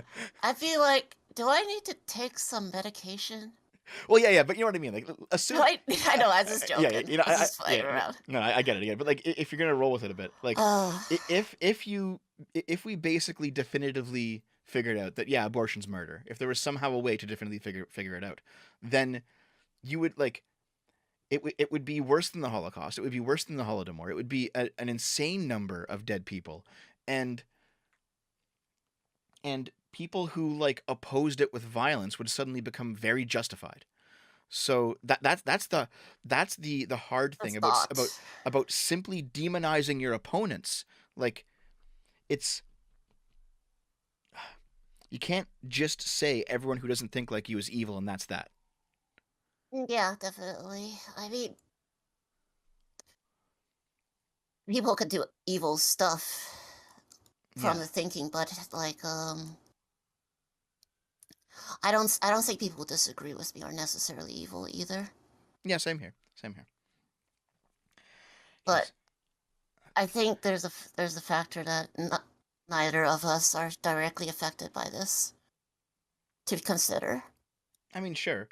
That I think that has some part of the conversation, but not a huge part of the conversation, because the whole point of democracy is that everyone votes on something whether or not they're directly affected on it, right? Well, yes, but the argument would be that only one sex is affected by it, the female sex, Yes. and Yeah. thus only women should vote on it, and Right. would that'll be their argument. Um yeah, but I don't buy it, especially if we're talking constitutional law, then that would actually violate the Equal Protections Clause of the 14th Amendment, which is why you can't really rely, like some people want to rely on the Equal Protections Clause, and I don't think that makes sense, and the I court think has. men should have. I think like certain top in certain ways, like men should have some say though. Of course, yes. Yes. Like for example, if a guy wants, for example, like in a reverse, if a guy wants a baby to be aborted, but a woman wants to keep it, like he has to pay child support for the Hmm. rest of his life, and he basically has no say 18 in years, that. yeah. Yeah, for 18 years. Sorry, Hmm. my bad. No, no, it's fine, fine. But yes, it's like it's there's a lot of angles to this to consider. Right. Yeah. So I guess I can't find the spot. Is this it? This or Liberty? Okay. Roe and Casey each struck a particular balance between the interest of a woman who wants an abortion and the interest of what they termed potential life. But the people of various states may evaluate those interests differently. In some states, voters may believe that abortion right should be even more extensive than the right that Roe and Casey recognized. Voters in other states may wish to impose tight restrictions based on their belief that abortion destroys an unborn human being. Our nation's historical understanding of ordered liberty does not prevent the people's elected representatives from deciding how abortion should be regulated. So, what's going on here is that the court is I think this might be at least part of the part that I was looking for. So we're just I don't want to keep looking. So I want to I want to just stick. I don't want to keep scrolling through this thing. Okay, so we're just gonna roll with this. Okay, so what's being said here is that it's something like Roe v. Wade and Planned Parenthood versus Casey, only because it only relied on the right to privacy from the Due Protections Clause of the 14th Amendment. It ignored the question of, is a fetus a person or is it not a person? Does it have is it protected by the Constitution's rights or is it not protected by the Constitution's rights? The court ignored that question. It simply focused on the rights of the mother. And fair enough. But what they're saying here is that because that question was ignored, that question is still within the realm of the legislature to figure out. And Mississippi's legislature believes that after 15 weeks, it is now an unborn human being, not just a fetus, not just a clump of cells, but an unborn human being with rights, protected rights. And because the court did not side on one way or another on the question of, is it a person? And here is a state that is writing legislature talking about it being a person. The court cannot stand in their way. That's Hmm. basically what's happening here. It's because Roe v. Wade ignored the primary question of whether or not a baby, a fetus is a baby, or it is, sorry, a fetus is a person or not. They ignored it, and that has basically led to this downstream problem where the court is basically saying, listen, that was really poorly done. Here is a state that wants to actually do what um, they are constitutionally allowed to do, and we can't stand in their way. Yes, that seems to be what's being written here. Mm-hmm. And so there's like 30 fucking more pages. Hey, chat, should I just read the whole thing? The whole thing? That's punish Dev for being late. Punish Dev. A man denied of his break. Well, the whole thing is like co- courts have to be autistic about this shit. They have to cite I every mean, I can single take example they can over and find. read some stuff if you want. Everyone's saying, please, no, no, no. I think we can actually Yes. pretty much be done this because part 3 talks about stare decisis, which is basically, okay, even though the ruling's bad, should we just keep doing it for continuity's sake? They clearly said no. Yep. You know, Mm-hmm. they've clearly said no to that. We can't just keep doing it, even though. And courts don't like to overrule themselves, but they do it sometimes. They did it for slavery. They've done it for other things. So, okay, let's see. The court has overruled important decisions. Okay, let's head down to the bottom then, and we'll just read the finale. Okay. Yeah. Roe was on a collision course with the Constitution from the day it was decided. Casey perpetuated its errors, and the errors do not concern some arcane corner of the law of little importance to the American people. The court usurped the power to address a question of profound moral and social importance that the Constitution unequivocally leaves for the people to decide. By the people, they obviously mean voting in your legislature, which then crafts legislation which tackles the issue. Okay, so those on the losing side, those who sought to advance the state's interest in protecting fetal life, could no longer seek to persuade their elected representatives to adopt policies consistent with their views. The court short circuited the democratic process by closing it to the large number of Americans who dissented in any respect from Roe.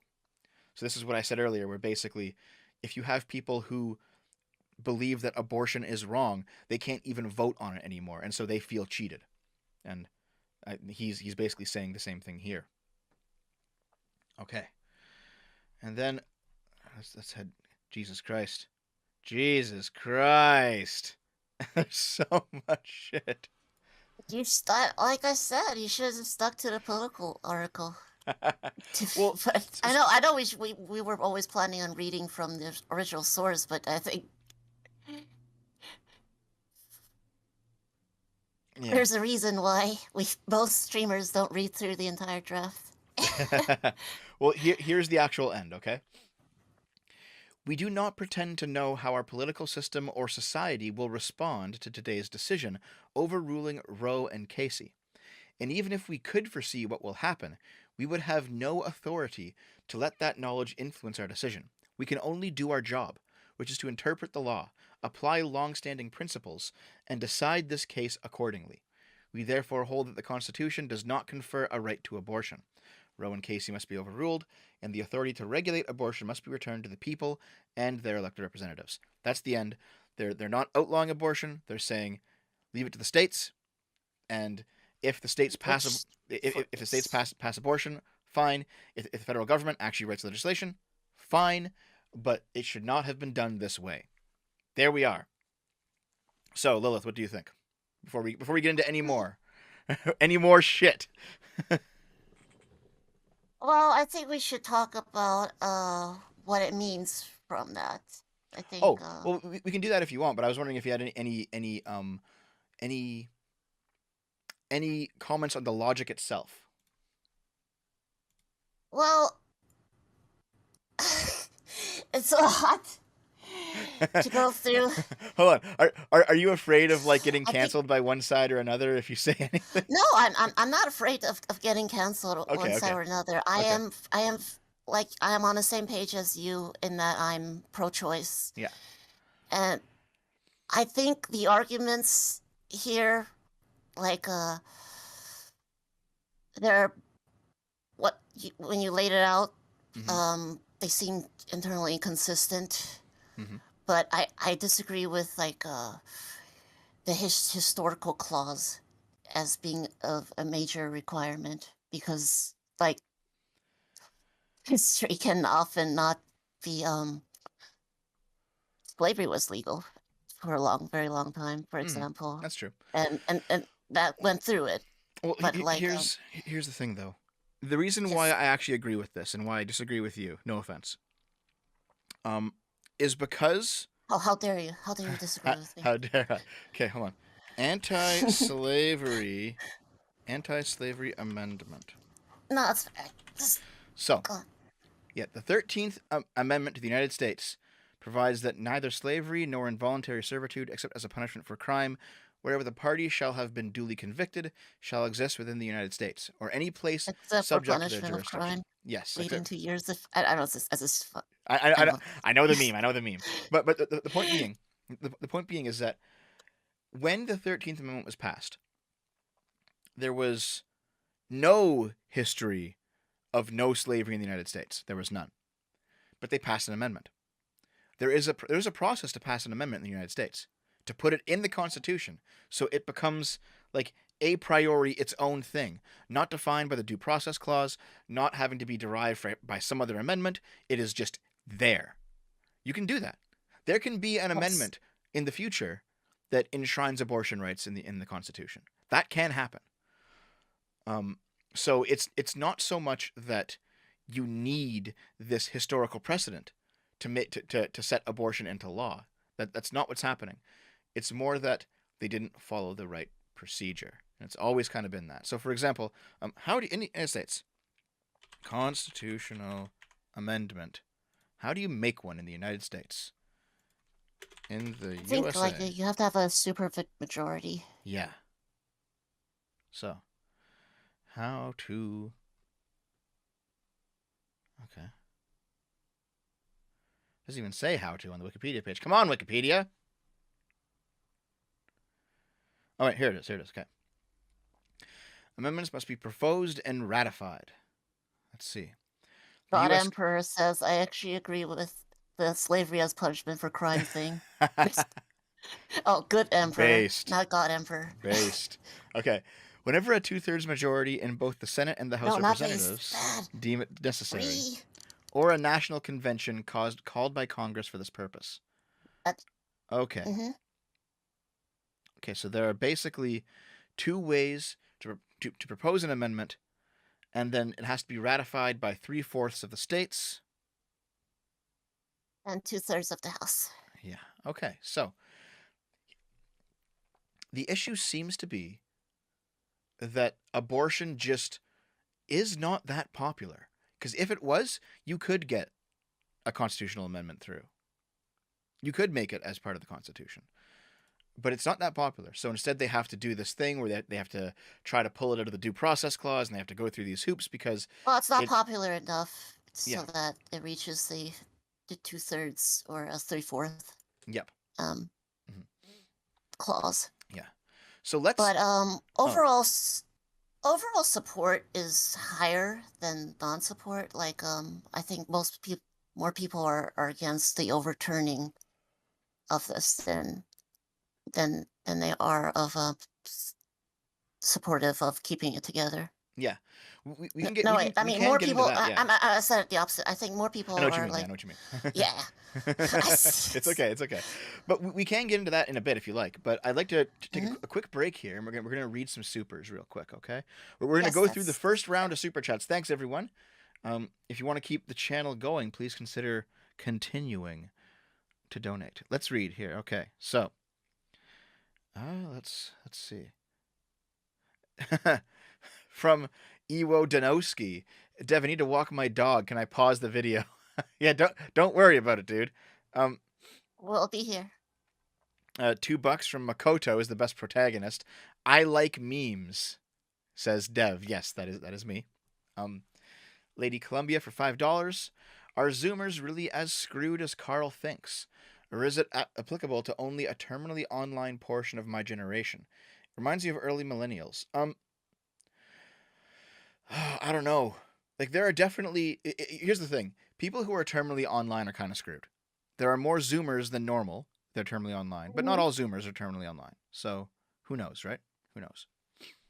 But I think Zoomers have an uphill fight because their terminal onlineness has.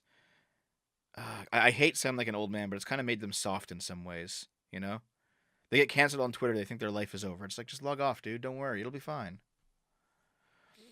Over. Yes. Twitter is everything. um, Silver Camaro. My Instagrams is everything.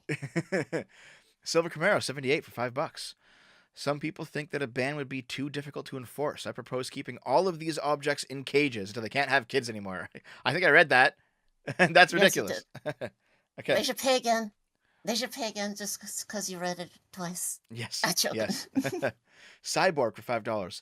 Tell Sitch and Adam that Hassan's stepsister likes you better than them now. What? I don't understand. I mean, I'm happy someone likes me, but I don't understand what you mean. Okay. Wow.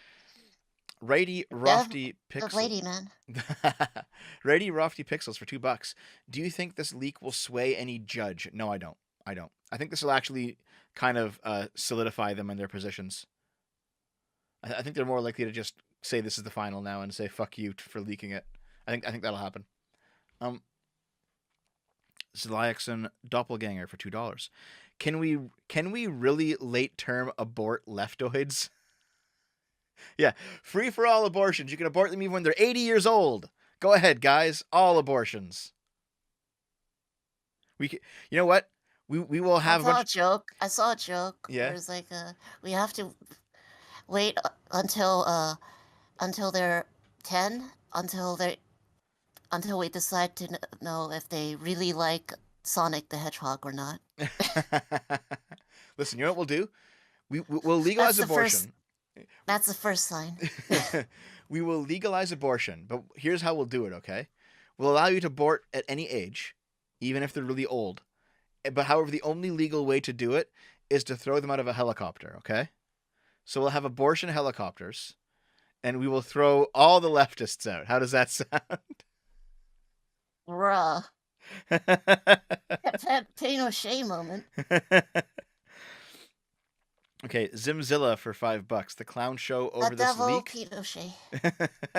The clown show over this leak has been amazing. Honk honk, with a clown face. True.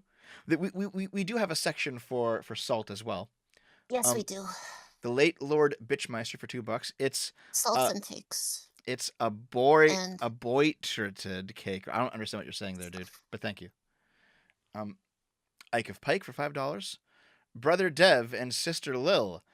The logics of Roe v. Wade have been scrambled in mudslinging of both sides to the point that this felt inevitable. Yeah, I think so. Yeah. I agree. It's bound to bubble up eventually, and we knew this was happening when back when Amy Coney Barrett was confirmed, even. Yeah, I and think all so that too. Stuff. Yeah. Yeah. Copy Leftist for $10. I know I'm behind on this topic, but after watching your recent video on Netflix, I highly recommend Unique Namosaurus's video on IPs. Makes a strong case for an IP-less market being the best one. Okay, well, I'll look into it. Thank you. The Real Holtznader for $5. I'm still laughing at the EU lambasting Trudeau. I know you don't drink, but that was worthy of a toast. That was pretty funny, actually. Where like What happened?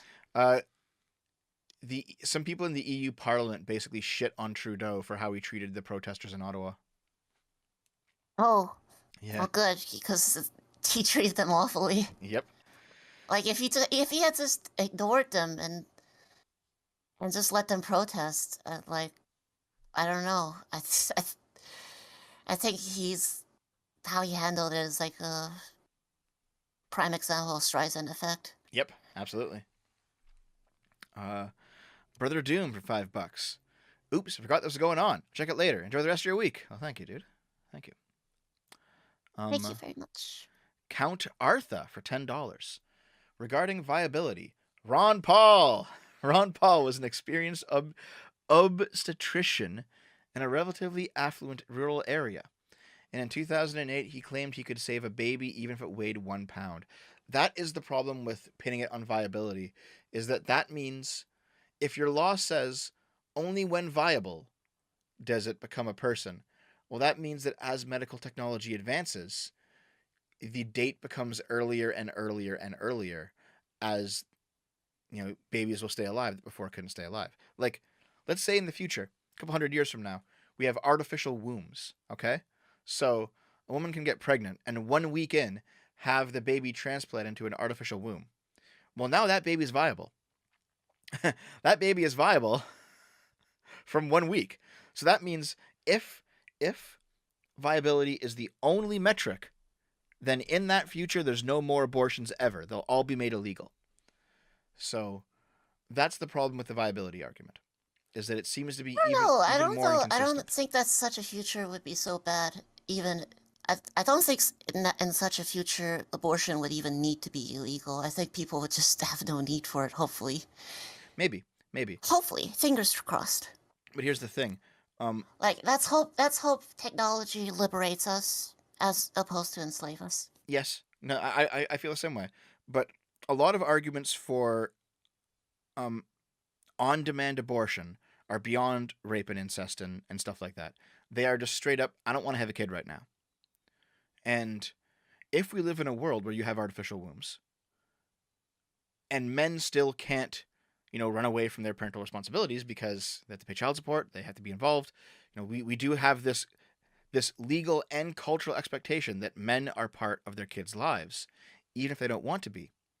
In that future where we have artificial wombs, it seems 3 artificial like wombs. Let's make it that far.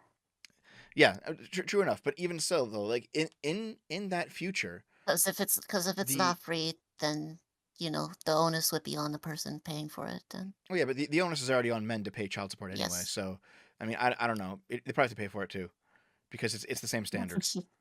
It's just that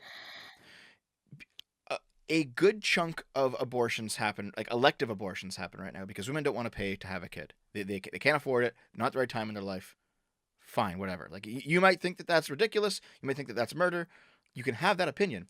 What I'm saying is, if that is the case, in a future where viability is not the standard anymore because we have advanced technology, those women are basically up shit creek just as much as men would be if they're going to be consistent, because men are always up shit creek when it comes to not being able to afford their kids. And I think that will, we're not going to live to see that, I don't think, but that will be a future fight, I think. That would be interesting to think about. Yeah. Let's see. Real Holtzoner for $10. Thank you. I agree with what you're saying, Dev. My ire with the far left is less to do with policy and more to do with how they tend to disregard the foundations of our laws. I think this is in response to me saying that a lot of the right would be a lot less angry about abortion if they had the chance to vote on it and they just lost the vote. I think that's what that's in response to. Yeah. Yeah, I think that's a fair point. Yeah. I think I said then. Hold standard for $5. Lilith. Judges can get expert testimony. They don't have to be doctors themselves. That's true. There's always expert testimony. Yeah. Yes, they can be. Yes. Kiranoff for $5. This is the reason why gay marriage ruling in 2015 has way more spine compared to Roe v. Wade, because of previous precedents from regular marriage. Yep, that's true. That's why I don't think gay marriage is going to get overturned. Yeah. $5 from Holtznader again. Thank you again. Did you watch Rakata's? Oh, you mean Redika's stream on this? No, I didn't. I don't. Rakita. I can't watch everyone, man. There's too many people. There's too many people to watch. That being said, I appreciate those of you who stuck around to watch us, as opposed to somebody else. I think like EFAP is streaming like a mini show right now, but fuck those guys. No, Regs is cool. Regs and Muller and the other Fringy, they're cool. Yeah. Yeah, they're fairly cool. Holtznader again for $5. Thank you again. Mueller gets a lot of shit for having an edgy avatar. He does, but it's just a gas mask, man. It's just Fallout. It's just Fallout, but they think all gas mask equals Nazi. Yeah. But as far as I know, Mueller isn't a Nazi. Right. So Right. he just reviews stuff. Okay. Shake That these makes for him a Nazi. Shake these for $5. This leak is a Hail Mary for the midterms. Change my mind. We'll talk about that in a bit. We'll talk about that in a minute, but thank you. Torque 2100 for $10. I'll deal with it later when I have to, and now you have to. You just summarized Joe Biden's entire first term. Maybe. Yep. Biden does seem to be asleep at the wheel sometimes. Sleepy Biden. Yeah. The real Holtznayer Sleepy Joe. for $10. So, Lilith, I'm just asking, because I don't know your stance. Do you think there should be any restrictions on abortion? If so, what? That's a tough question, isn't it? I do think yeah, there should be certain restrictions. Obviously, we shouldn't allow post birth or baby that's right about to ready come out and stuff. Obviously, Yeah. Mm-hmm. I think, but before then, there's room for debate in terms of if the baby is viable, if it could survive outside and stuff. But I do think I don't think infanticide's good. Yeah. Let's get that clear. Oh God. No post-birth abortions or no what if the kid's head is about to come out? Yeah. I think if the kid can survive outside, may as well just let it out and you know. Yeah, let it be adopted or something. Yeah. And let it be adopted and stuff if you really don't want to. I think adoption is preferred. It should be the preferred option. Yeah, I think so too. There was some smaller, someone who not a bread tuber, but someone who follows bread tubers. I'm still pro-choice, obviously. Yeah. There was some smaller bread tuber or follower of a bread tuber, and she was she said a tweet that went viral, and I was like, holy fuck! It's if it's still in the womb, it goes in the tomb, and I'm like, funny meme, okay, but Jesus, yeah, that's fucking extreme, dude. Holy shit! It's a oof. It's a oof. That's an oof joke. That's an oof. Okay, so JMac for $10. I'm pro-life, but I understand the pro-choice perspective. Oh, that's cool. Cool. Real Holtznayer for $10 again. Jesus, Holtznayer, thank you very much. According to a study in 2021 cited by Brett Weinstein, 32% of people think that abortion should have no restrictions, 48% of people say that should be legal with some restrictions, and 20% say always illegal. Yeah, that seems to be the case. It seems to be the case that most people... What year was that one? Sorry. 2021. Yeah, okay. 2021. So that's in line with the other data that I've seen, that most people want legal with restrictions. That just seems to be the way that people kind of lean on this. And that seems to be my position, sort of. Yep. Yeah. And same with me. Because because I obviously don't think I've only brought that up earlier because there was a clip we saw. Mm-hmm. Yeah.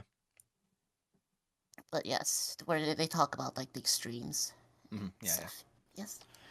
But yes, anyways. And this will be the last super chat for now before we get back to the meat of the stream, guys. Fondue for $10. I do not buy the notion that it only affects women. A close friend was excited to marry the mother of his child. She got an abortion behind his back and it destroyed him. I mean, that does happen. That is a bad situation. I'm not gonna say it's good. Yeah. But at the same time, I'm not saying it only affects women, obviously. Yeah. When I said that I was making a devil's advocate, mm-hmm, or mm-hmm. making, yeah. Okay, so what do we do next? Let's see. Okay, so. I guess it's fair. Let's continue. I'll just bring this in here. I think you can still see it, eh? Yeah, I think so. All right.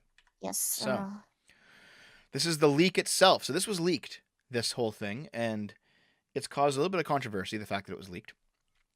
U.S. Supreme Court Chief Justice Roberts confirms that the leaked draft of the abortion decision is authentic. And he has directed the marshal of the court to launch an investigation into the leak. Because clearly this is very illegal. People are not happy with the fact that this was leaked. But the decision is not final. The court isn't happy. Yes. Yeah. Sorry, the court. Yeah. I'm fine with it. The decision is not final until it's published. I think there should probably. I don't know. Like, is it just me? But I know the consequences from leaking it, but it feels a bit off to me that such huge decisions can be like just discussed and then passed, and it's just like, oh, deal with it. I understand that point of view. I agree with that point of view. I think like maybe people should have some more time to like be informed about what's happening as it's as they're being discussed. Yep, possibly. I agree with you, but I'm also like, okay, how can I word this? If you were working on a project and you had people over your shoulder constantly and publicly criticizing the project as you work on it, it would probably make completing it a lot harder. I do think anyone doing any sort of work, even public work like this, they probably need some kind of private space to like really hash ideas out. Like maybe they make something like that's no good and they kind of like restructure it. What if it is the case that this was actually a draft of a thing that's not going to come out? Stuff like that. I see both sides of the argument. But anyway, I can see the argument where it shouldn't have been leaked either. But my position is that I don't like. You don't care. I think more I think more transparency as a whole, should probably be a policy. Mm-hmm. Towards in terms of state officials. So you really want to see how the sausage is made, then? Even if it's Yeah, ugly? I kind of want to see the sausage factory. It makes it more delicious. Okay, so let's see here. Decision is not final till it's published, like in the next 2 months. Yep. So they are investigating though, because it is illegal, and they are angry and they are investigating. Okay. So this person here says that there have been leaks before. It's remarkable, the leak of what appears to be initial draft majority opinion. SCOTUS generally has kept its secrets and has kept confidential its internal processes. But the court does occasionally leak, and it has happened. It has happened before. Its recorded history of leaks date back to the mid-19th century. Some leaks have commented on a decision after its release. Others have provided accounts of personal relationships or conflicts among the justices. And yes, some opinions have leaked before release. So there's a history here. So there's some people who are saying, like, this is the first time this has ever happened. Oh my God. It's like, no, calm down, guys. It's happened before. It's not good, at least in terms of how the court works. They're not happy about it, but this is not like a new precedent. This is not some kind of, oh God, they've stooped to a new low. It's like, no. It's happened before. It's happened before. Okay. Yeah.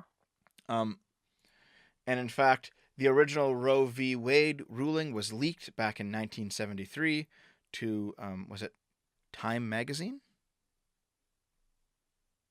I think it was Time. Yeah, even I linked you that one. Yeah, the original Roe v. Wade was leaked. Yeah. Time magazine published the final decision and vote details just hours before the court was due to announce it. They got a scoop. So I guess it's only appropriate that the overturning was leaked also. So, yeah, dude. Also, it's kind of funny because like all the people who put Roe v. Wade, they were all men. It's like men shouldn't have a say. Men shouldn't have a say in abortion. It's like, okay, well, I guess we'll overturn Roe v. Wade then. But okay, so it's been leaked before. And this is someone's kind of tinfoil hat conspiracy theory about it, but we enjoy these here on the channel sometimes. So let's take a look. I clerked at the Supreme Court. Last night, I assumed a liberal clerk leaked the draft opinion overturning Roe. Now I think it's much more likely it was leaked by a conservative, fanatically committed to every word of Alito's monstrous opinion. I assume this person has a bias. Okay. This draft was circulated in February. If a liberal was mad about it, why wait until April to send it to Politico? The op will be out in June. What are the benefits of releasing it early? And a big downside, the focus on the leak itself instead of the opinion. If you work inside the court, you know that the most concrete impact of the leak is to lock in this opinion essentially as is. Any edits at this point reveal jockeying between justices, undermine the majority, and undermine the court itself. It's embarrassing. So that's actually true. Now that it's been leaked, if it changes at all, if anyone changes their opinion, well now there's evidence of political partisanship on the court, and you can't have that. So this might actually just be to lock in the opinion. Hmm. Liberals have lived for years trying to eke out a sentence here or That's there. that's definitely a possibility. Yes, yeah. Um, Like I thought about how the timing could be beneficial towards for the right as well, since this is quite early from the midterms. Um, See, in terms of the midterms, I think it's actually beneficial to the left because we're about 6 months out from the midterms, right? This is when you want to start galvanizing your voter base. This is when everyone's spinning up all of their attack ads. Everyone's making all their public appearances. This is where the election season really starts in the midterms. So this would be if you wanted to like really get the Dems, the Dem voter base energized to vote. This is what you do. You would leak this. So this seems like something that would probably benefit the Dems more than the Republicans, I think. The problem with that though is like people's attention spans are quite short, and Yeah, they are. what if people forgot until that happens, and people were just focused on economy or some other issue, the inflation, Hmm. which while important, it's like I feel like the leak could be like early, just early enough to fit that purpose. It's possible. However, I think I still think it might be for midterm purposes because 6 months gives the people who make attack ads all the time in the world to pour over this leak, put it into commercials, get clips of justices saying things. They can really just take this stuff and play it up. They can get, what they can do? And this would actually be a really smart thing to do. They can get Brett Kavanaugh and Amy Coney Barrett from their confirmation hearings saying, "We will not vote to overturn Roe v. Wade." They can they can go through the backlog, find those clips, slap this on it because they They're gonna voted say for that, it. yeah. Yeah. So I do think that this 6 months gives them enough time to keep it to like refresh it every few weeks with a new attack ad, with a new article, and just keep it in people's minds and really hammer it home. So I think They this were might, smart, yeah. yeah, I think this is what they're gonna do. Yeah. Um. But anyway, this person he's this is it no it's a she, sorry, Jesus, sorry, this person basically says that they think that it's for a conservative purpose, not for a liberal purpose. I don't know, maybe, or a progressive I think purpose. it's possible, but Yeah. And of course, maybe not. and at this point you just have We the, won't. We don't know. We won't know until we know who leaked it. yeah, hopefully we'll find out. So at this point we have just the blatant the blatant partisanship. Roe v. Wade is a bad decision that ought to stand. The Supreme Court got it wrong in 1973, but correcting the error will only make things worse. This is Hmm. probably the worst take that I've seen, just in terms of like morality or consistency. You know what I mean? Like, come the fuck on, dude. I I was never a fan of this sort of consequentialist moral calculus, where it's like, it doesn't really matter whether or not we did it right. What matters is that we won, and it's like, you can't do that. If you unless you want your opponents to start playing by that rule set and just fuck you, you can't do that. Like, you have to have some kind of moral character, don't you? But what's the reasoning in this? I do agree. You have to have moral character. Yes. Yeah, I think I'm guessing the reasoning is gonna be because abortion good, it I would guess. because abortion good and essential to human liberty and women's Oh no, rights I can't and read it. Here, I'm gonna try to archive. archive it. Yes, Yeah, I'm gonna archive it. Maybe I and can get it. then yes, that's what I'm guessing is that's they're gonna go for, and that overturning it would result in a lot of people losing their rights, Yeah. and Let's it see. would be an overall bad decision. I would guess that would be his what the argument's going to be about in the article. Let's see. Overturning this bad law 50 years later risks compounding damage. Legal authorities broadly agree on Roe's constitutional defects. Even pro choice lawyers who think that a right to abortion can be found in the Constitution say that it wasn't where the court's controlling opinion looked. The late Justice Ruth Bader Ginsburg famously said the case was wrongly decided, that it should have been grounded in the right to gender equality, not in the right to privacy. She also believed the decision should have been less sweeping to give abortion opponents less of a target. Okay. So, but where's his argument? Okay. Overturning Roe would fuel the country's polarization already at dangerous levels.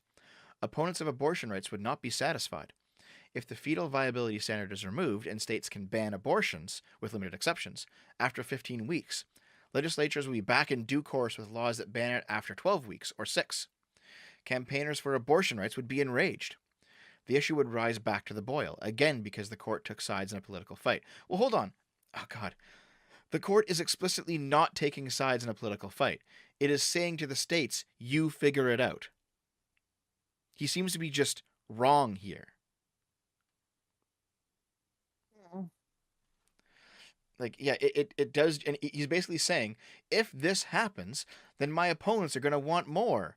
And it's like, well, yeah, kind of like how you wanted more this whole time. Kind of like how you moved from safe, legal, and rare to shout your abortion. Like, both sides are progressing. They're just like marching forward with their ideology. Neither side is actually holding to any kind of compromise with the other. Yeah, it's becoming increasingly more polarized, like with Yeah. everything. Yep. Okay, so what's next here? Right, okay. Okay. What do I have here? Right, okay. This is the whole the Roe v. Wade was decided by a male court and the first black Supreme Court justice. That's just kind of funny. All right. So this person here, Senator Megan Hunt, checkmark, state senator in Omaha's District 8, vice chair of urban affairs, by Queen, abolish ICE, she/her. What do we do when abortion is illegal? We break the law. There have been networks of women sharing this information for decades, for centuries, conveyed from one generation to the next. Nothing the courts can do will change that. It is what it is. This is the opening salvo of a rollback on fundamental rights enshrined in the fabric of this country for generations. If SCOTUS overturns the right to control your own body, what's next? Your right to contraception and to marry who you love is squarely in the crosshairs. Well, firstly, after reading the actual draft itself, we know that the right to contraception and to marry who you love is not in the crosshairs because they went over that and they Or so described he why. claims. Yeah. We don't know yet. Well, here's the thing. Like They can Amy all Coney Barrett and they Kavanaugh said they weren't gonna vote for it. they can always try People say lots of something. things. Yeah, they can always try something. Like they could, for example, completely repeal the Constitution tomorrow. Like who the fuck knows, right? They can always try something. But in terms of just the logic of the court as it currently stands, Roe v. Wade didn't really have sound logic, but contraception and gay marriage does seem to have sound logic. So that's what's she's wrong insofar as the court's logic is sound in a way that it wasn't sound for Roe v. Wade. But here's my problem with this, okay? Mm-hmm. If SCOTUS overturns the right to control your own body, if I were to search this person's Twitter profile, do you think I would find them saying something about people like advocating for some kind of expansion of vaccine mandates? Chances are probably. Yeah. And this is the issue. I this coming out of a left winger's mouth nowadays just sounds hollow to me. Okay? The the my body my choice stuff, it just sounds like a slogan that they say because it sounds really good. And it brings libertarians into their argument, but they don't actually care about it. Because when it comes to something that is where it's more politically expedient for their side for you not to have any kind of right to control your own body, as she writes it, well, that goes away. Now it's like, oh, it's a vaccine, you don't have the right to control your own body anymore. Now what's more important is the social concern. Now what's more important is protecting other people from you. Now your individual right to control your own body is secondary to society's right to remain healthy, or whatever the fuck they're going to say. So I'm not convinced by this anymore.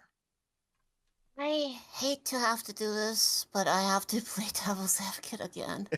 If you want to, I, go I ahead. do Go not ahead. I do not agree with this, by the way. I am I'm anti I'm anti mandates, just the same as the Okay. Okay. Okay. It- just to preface this, but they would counter argue that with by saying, well, vaccines don't just affect one person; it affects other people, and if you are unvaccinated and you go around infecting other people, that that's a violation on other people's rights. It's not just my body, my choice anymore.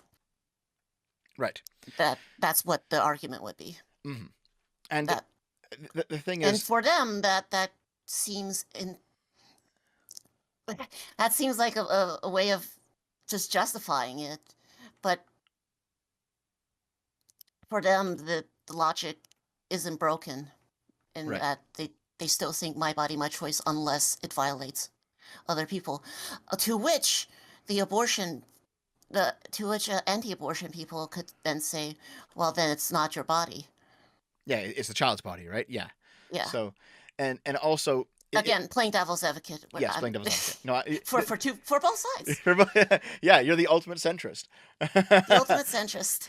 um, so it's not just that though. It's also that if you're setting the precedent that the right to control your own body isn't actually some kind of inviolable right where it can really only be restricted if you're like attacking somebody or something.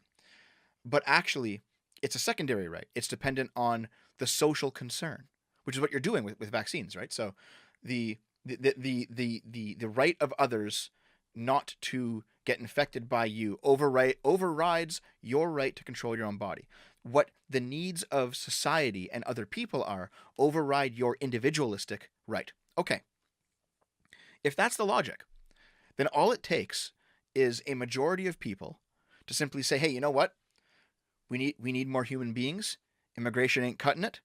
We now have a social interest in seeing you have children. So you don't have the right to control your own body because you've already given it away with vaccines. So now we can force you to have kids. Now we can take away abortion by the same logic." So to me, it seems very clear cut. Either you have the right to control your own body or you don't. And for me, I think you do. I think you do for abortion. I think you do um, for vaccines. I do too. I think you do for gay sex and for transitioning and for drugs. And I think the interests of society regarding what goes on inside your body can get fucked in all cases.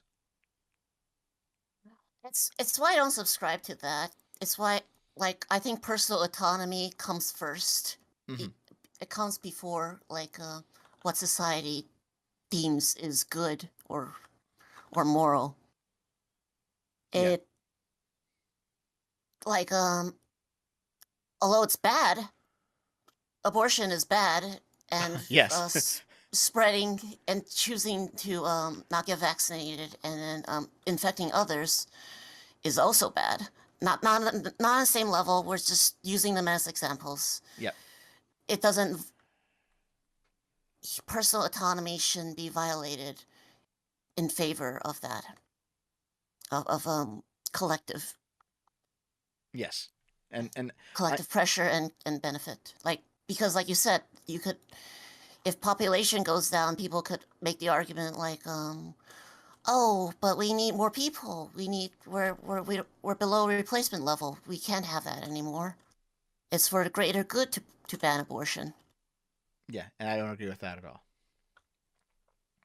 Yeah, I don't agree with that. Now, here's the thing: there's a difference between what the state should and should not do, and a difference what I would personally do. So, like, I personally believe that abortion's bad, but I wouldn't ban it. You know, Yes, same. I personally believe that drugs are bad, but I wouldn't, and I would never take them, but I wouldn't ban those either. I don't think, So like it's definitely like a should the government be telling you what goes on inside your body? The answer just is blanket no for me. And you know what? That makes people hate me on the left because of the vaccine thing. That makes people hate me on the right because of the abortion thing. But that's what I think is the correct way for the government to roll on this topic. No, you and I live the curse of trying to have nuanced opinions on various subjects, and we don't take this partisan line. Right. Yeah. And as a result, we suffer. All the time. As a result, we get canceled. And as a result, we get yelled at by everybody. Yep. Yep. But we don't care because we gotta have to, you know, look at things individually and do our best to stay internally consistent in terms of our moral framework. Yeah. So you gave me this one. This is where the booba came from, by the way, guys. And this is from Reason. Yes. Alito's draft opinion that would overturn Roe is a disaster of legal reasoning. And now that we've actually gone through the initial draft, we can actually discuss this a little bit because I think this is wrong, and I think we can very easily discover why it's wrong. So, the leaked draft of a Supreme Court. Although remember, this is not from a leftist opinion. This is a reason.com. Yep. Yes, this is a libertarian, and this is written by Elizabeth Nolan Brown. I personally agree with it. A lot of things she says here. Yep, this is a libertarian site, yeah. Yes. Yeah, free thoughts, free markets. Okay. The leaked draft of a Supreme Court opinion overturning Roe v. Wade continues to spawn confusion, anger, anxiety, and ample predictions. I'm going to hone in on some reactions. Okay, so there's a criticism that she levels, and where is it? Right, here's the criticism. Okay. There is at least one big way in which the unenumerated right at issue may very well fall into the category. Namely, the right to terminate a pregnancy may be justly seen as a subset of the right to bodily integrity. And the right to bodily integrity has a very impressive historical pedigree indeed. In fact, as the legal scholar Sheldon Gelman detailed in a 1984 Minnesota Law Review article, the right to bodily integrity may be traced back to the Magna Carta. That makes it one of the many rights retained by the people, in the words of the Ninth Amendment, that were imported from English law into the Constitution. The constitutional right at issue in Dobbs only fails the deeply rooted in history and tradition test, a test wholly invented by the Supreme Court, by the way, when the court defines the right narrowly. But when the right is defined broadly, defined as a subset of the venerable and long-standing right of bodily integrity, in other words, then the right passes the test. The problem with this logic is that Roe v.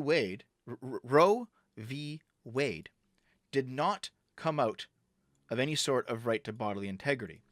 It came out of the right to privacy. This is something this is why I wanted to go over in detail the actual leak itself, because this logic is actually completely sound. This is my logic, but the issue is that Roe v. Wade itself does not rely on the right to bodily integrity, and that's why so many people have said it's a bad ruling. That's why Ruth Bader Ginsburg herself said this is a bad ruling. It should not have rested on the right to privacy. And I tried to find it, but I couldn't find it. But I tried to find it where someone else attempted to broaden it to be covered by the right to bodily integrity, and their court case failed. So this is why, this is good logic, but it's not applicable to this conversation, unfortunately. You want to keep going? No. Sure. Now, what's next? Let's see. University of Maryland history professor Holly Brewer points out that Alito derives support for his arguments from 17th century British common law, which sometimes, here's the quickening stuff. Okay. This is, okay. So Alito then says that the common law somehow must have made abortion illegal before quickening without a shred of evidence. Um, I'm not entirely sure about that. It's possible because we skipped over all the case studies it used, right? So maybe it did. Um, by claiming that he wants to return us to our 17th century common law roots, then actually ignoring their guidelines, Alito is imposing his own standard of what constitutes life, or perhaps a conservative Catholic standard, that is not in fact in any past precedent in U.S. history. It was not even a past precedent in the Catholic Church in the 18th century, which also held to the quickening rule. Such logic falls apart upon the barest scrutiny. It is the definition of reactionary. Well, okay, we can ditch this last sentence because, oops. Okay, hold on. Holly Brewer's probably more on the left than it was from Nolan Brown. Yeah. We can ditch the reactionary thing because reactionary literally means appealing to the past, rejecting progress and wanting to return to a more ancient time. But you know what? Wait, this sort of applies here, though. Well, no, because she's saying that the past, uh, the past relied on the quickening rule. So he's not appealing to the past, so he can't be a reactionary. Wasn't he appealing to the past and when he brought up the quickening rule? I mean, yeah, he was appealing to the past when he brought up the quickening rule, but she's saying that he's ignoring the quickening rule. See, then actually ignoring their guidelines. So he's creating a new rule. So from her point of view, from Holly, No, I mean, but bringing it up. Well, yeah, the host. He is, but from Holly Brewer's point of view, she's saying that he's bringing up a past precedent, and then ignoring the past precedent. But to be a reactionary, you have to want to go back to the past. But if you're ignoring the past precedent, that's not what he's doing. He's making, from her point of view, within her logic, he's making a new rule, which is not related to the past at all. This is why she says, ignoring the see.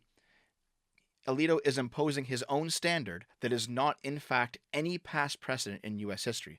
So he's actually ignoring the past. So this would not be the definition of reactionary. But that's just like a side point, because the rest of what she's saying seems to be correct. And of course, Jason Kaczynski, editor-in-chief of the think tank Tech Freedom, takes issue with the idea that the rights must be deeply rooted in history in order to be valid. So we also went over this earlier. It's that the rights have to be deeply rooted in history only if they're coming out of the due process clause of the 14th Amendment, because you can have constitutional amendments that aren't rooted in history at all, but nonetheless they are valid. The deeply rooted in history clause was an invention of the court, though. Who says that they have to? Well, yeah, because the court does. Yes, but because at some point you do have to figure out. It's not part of the Constitution, though. True. I mean, if you wanted the court, it doesn't invalidate the 14th. If you wanted the court to be even stricter, they could just get it. They could just do away with the due process clause entirely, and then say, okay, well, we're just not going to try and find any implicit rights in the Constitution. We're just going to say that everything, it's either written in there or it's not, and that's that. I'm not saying doing away with it. I'm saying relying on it is. Well, the reason. Okay. Well, how would you pull here? How would you pull implicit rights out of the Constitution without the standard? What would you do? Well, you analyze the text for one. You analyze what the Constitution says, and we derive what meanings that the Constitution says and what rights are guaranteed and not guaranteed. Yeah. And that's how we would do it. But historical context, it helps. Obviously, I'm not saying it doesn't. I'm not saying there's no place for it. But it's but having it be the biggest, the big thing that's being focused on here, is it's never been a requirement, is what I'm saying, and it's what this person is saying here. Right. I think this complaint is it. I don't know if they just don't know that that is the deeply rooted in history thing is only part of the due process clause of the 14th Amendment. It's not a blanket requirement. It's not like if you want, let's say that Congress was going to pass an actual abortion amendment that would put abortion rights in the Constitution, and they would be there, and that would be that. The deeply rooted in history thing has no relevance in that conversation. So I think this sentiment here just might be based maybe in ignorance of the process. I think it's possible. Because he's saying here, this implies that the rights of some people will always be less important than the rights of others. It also raises the question: how far back do the roots of our rights really grow? Well, that question was answered Well, when I asked that question earlier. Yes. right, yeah, but that was answered when they passed the 14th Amendment. They realized, oh shit, we should probably make slavery constitutionally not valid, and then they did it. And so even though that didn't have a historical precedent, it was done. So this might just be a product of confusion of what's going on. I understand his point. I agree with his point because I'm pro-choice. I think that, personally, I think that there probably should be a constitutional, some kind of constitutional agreement to have at least some abortion rights enshrined in the Constitution. If I were living in my perfect world, that's what I would want. But I think that this just comes out of not knowing what's going on. Elizabeth Warren is Miss Pocahontas, of course. She's angry and upset and determined because, of course, she would be. This is kind of her wheelhouse.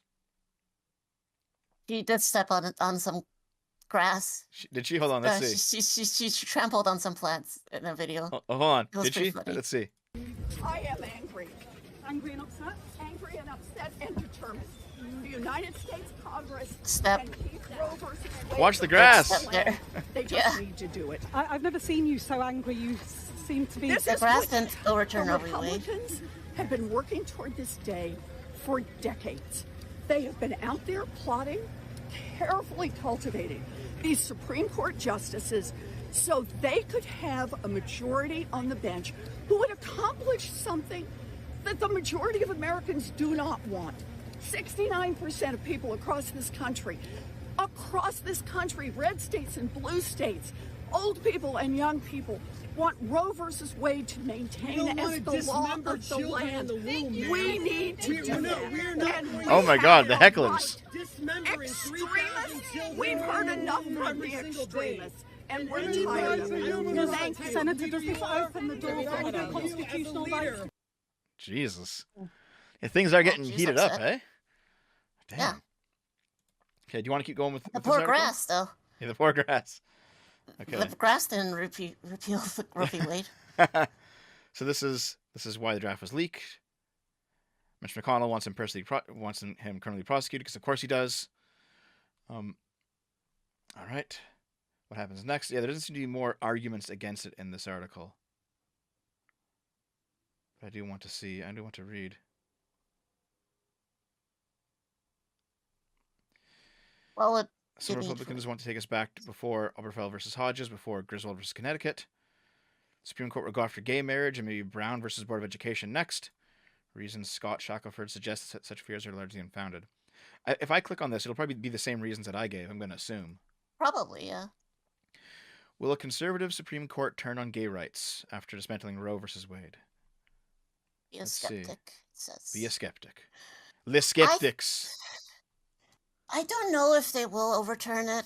I think it's possible, but him specifically addressing it in a draft made me a little less worried Yeah. that they're coming for gay marriage next. But, again, people say lots of things. Yeah. Let's see. His opinion this is what it is. Alito's opinion leans heavily on the fact that Roe v. Wade has failed to actually resolve conflict about abortion. Yeah. The same is not true for gay marriage or LGBT issues in general. Yeah. Americans generally now support gay marriage recognition. Yeah. So I think it's because the left likes to pretend that the abortion debate is settled and everyone who disagrees with them they're just terrible, fascist, reactionary whatevers, which is not the case. But the gay marriage debate is like, who cares about gay marriage anymore? Does anyone? I don't think anyone cares anymore, dude. There's some crazies who do. Yeah, but like they're But on the minority, you know. I don't think that anyone's I don't like here's okay here I will say it outright though. If the Republicans do come for gay marriage, I'll oppose them outright because I think that's just blanket correct. I think even the ruling was blanket correct, so it's not the same situation as Roe v. Wade. But I don't think it's going to happen. I really don't. yeah, if, I think Roe v. Wade is an imperfect foundation to begin with. Yeah. I do agree with that. Okay, what's But I don't know if the overturning is the right move, though. That's the thing. I don't know. I mean, Especially now. I think long term probably it is, but man, you got to go through it to get there. Yeah. Okay. And you did mention other laws, so let's look at the other laws as the next segment. So, for example, Missouri has considered a law to make it illegal to aid or abet an out-of-state abortion, which to Now me that's ridiculous to me.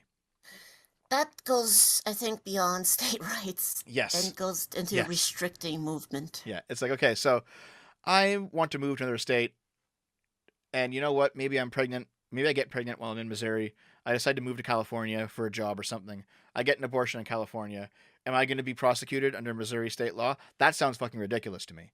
I don't think states have any fucking jurisdiction to decide what happens outside their borders. Like, period. Like this sounds ridiculous. I've been doing that similar with like the youth transition stuff. However you feel about youth transition, like they've been saying, like I think it was a Texas one, where it's like it'll be a crime to take your kid outside of the state Might have been so Idaho, they could get actually. medical treatment. I think it was Idaho. Yeah, I think it was Idaho that did that. Because I'm in the process of doing my "Don't Say Gay" video right now, and I think it was Idaho that did that. I have a section like I in that video I go over the Florida legislation, and I'm like, okay, well it's pretty good. You know, there's some problems, but it's pretty good. But then I go over the other legislation because there's like Omaha has some terrible legislation. Idaho has some pretty terrible legislation. I think Missouri has some terrible legislation that's coming out of The this. Florida one, I wouldn't have the thing about the Florida one is I wouldn't have a problem with it if it was strictly just about like limiting from K to 3. Mm-hmm. But then the wording of it extends beyond that in a very sneaky way, and I don't like that. Mm-hmm. I think we talked about that for like 3 hours off the show. Eh? We Probably. We already did. Yeah, we had the conversation. We did have the conversation. Okay, so but let's yes, see. I just want to make yes. Right. How the Supreme Court decision about Roe v. Wade could impact Minnesotans. So, for example, this is, I think, kind of telling. Oh, get the fuck out of here, bots! Jesus Christ, get out. Okay. So, this is what I think to be kind of telling. So, in 1995, a ruling by the Minnesota Supreme Court guaranteed the right to have abortions and required the state to cover the cost for low-income patients as part of the state healthcare plan. Okay. So, there was a ruling called, where is it?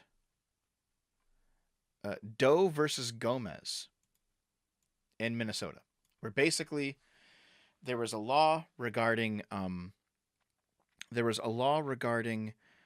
abortion rights in the state, and that the state should have some kind of a payment plan for people who were low income and wanted abortions. The law passed. There was an anti-abortion group in Minnesota.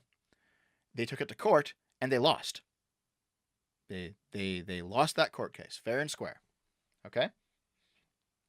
So, you've got the guy who heads up Minnesota Citizens Concerned for Life, who says, in order for us to move forward here in Minnesota, we do have to get rid of Doe versus Gomez.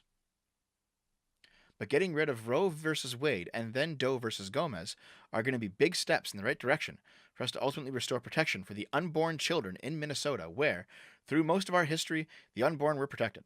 So you realize here at this point that even though in terms of the state law, this is settled now in Minnesota, they had their vote, they did their thing, and as far as I understand, it's done. Yeah. But you still, of course, have people on the other side who are like, no, throughout our history, the unborn were protected. We need to stop. And it's like, oh, hold on now. You've had your vote, dude. Like, you lost the vote. What the fuck? Like, what? But then it's like we said, there are always going to be some people who don't accept that and who are going to be like, no, I ideologically want this and we're going to do it. And then you have some people on the left who are going to be like, no, shout your abortion. Fuck you.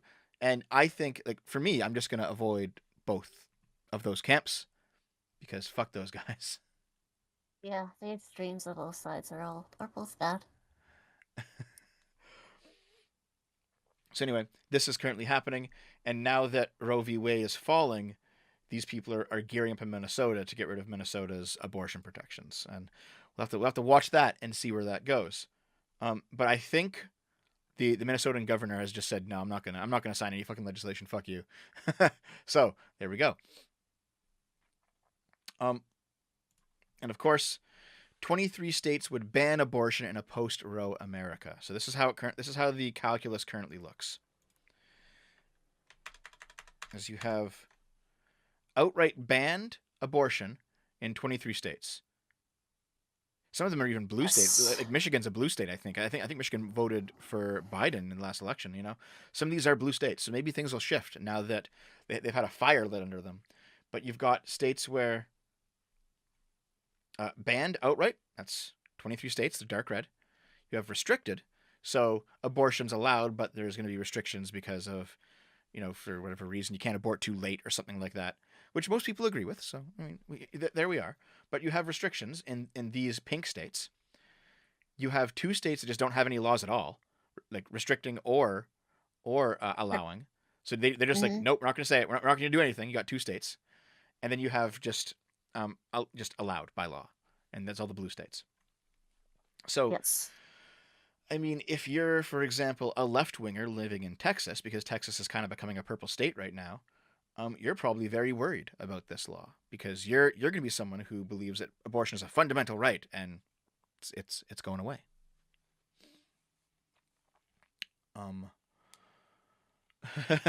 Someone in the chat says, that's the map of the new shattered America in the future. Screen cap this. So yeah, like the people on the left, they're not entirely unfounded when they say that at least some parts of the states will have just blanket banned abortions. And in my opinion, that's not good. Because even though it should be the state's right to vote on it, they should have that right. I still think it's a good thing to have, you know. I still think they should vote for it. It's not a good thing when people's freedoms are taken away. Yeah, exactly. Especially, like, something as important as personal autonomy. Like, I was against, like, the vaccine mandates, and I'm against, like, forcing somebody to carry a baby they don't want throughout a pregnancy. Right. Which, like, there's a lot of, like, lots of yeesh thing factors with it's like, is your body even your own at that point? Yeah, I mean, I agree. And of course, you have the state abortion policy landscape from hostile to supportive. Or does it belong to the state?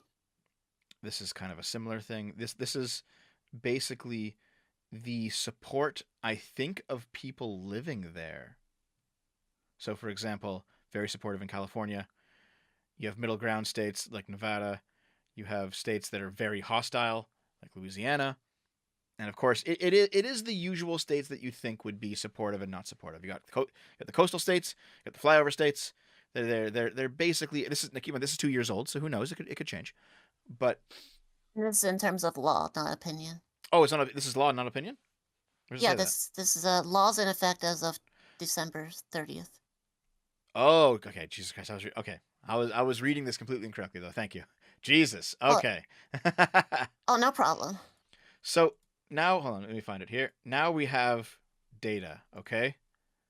So I think this is one that you sent to me. There's not a single state with support for a federal ban on abortion. I didn't set that one. I think that one you found. Oh, okay.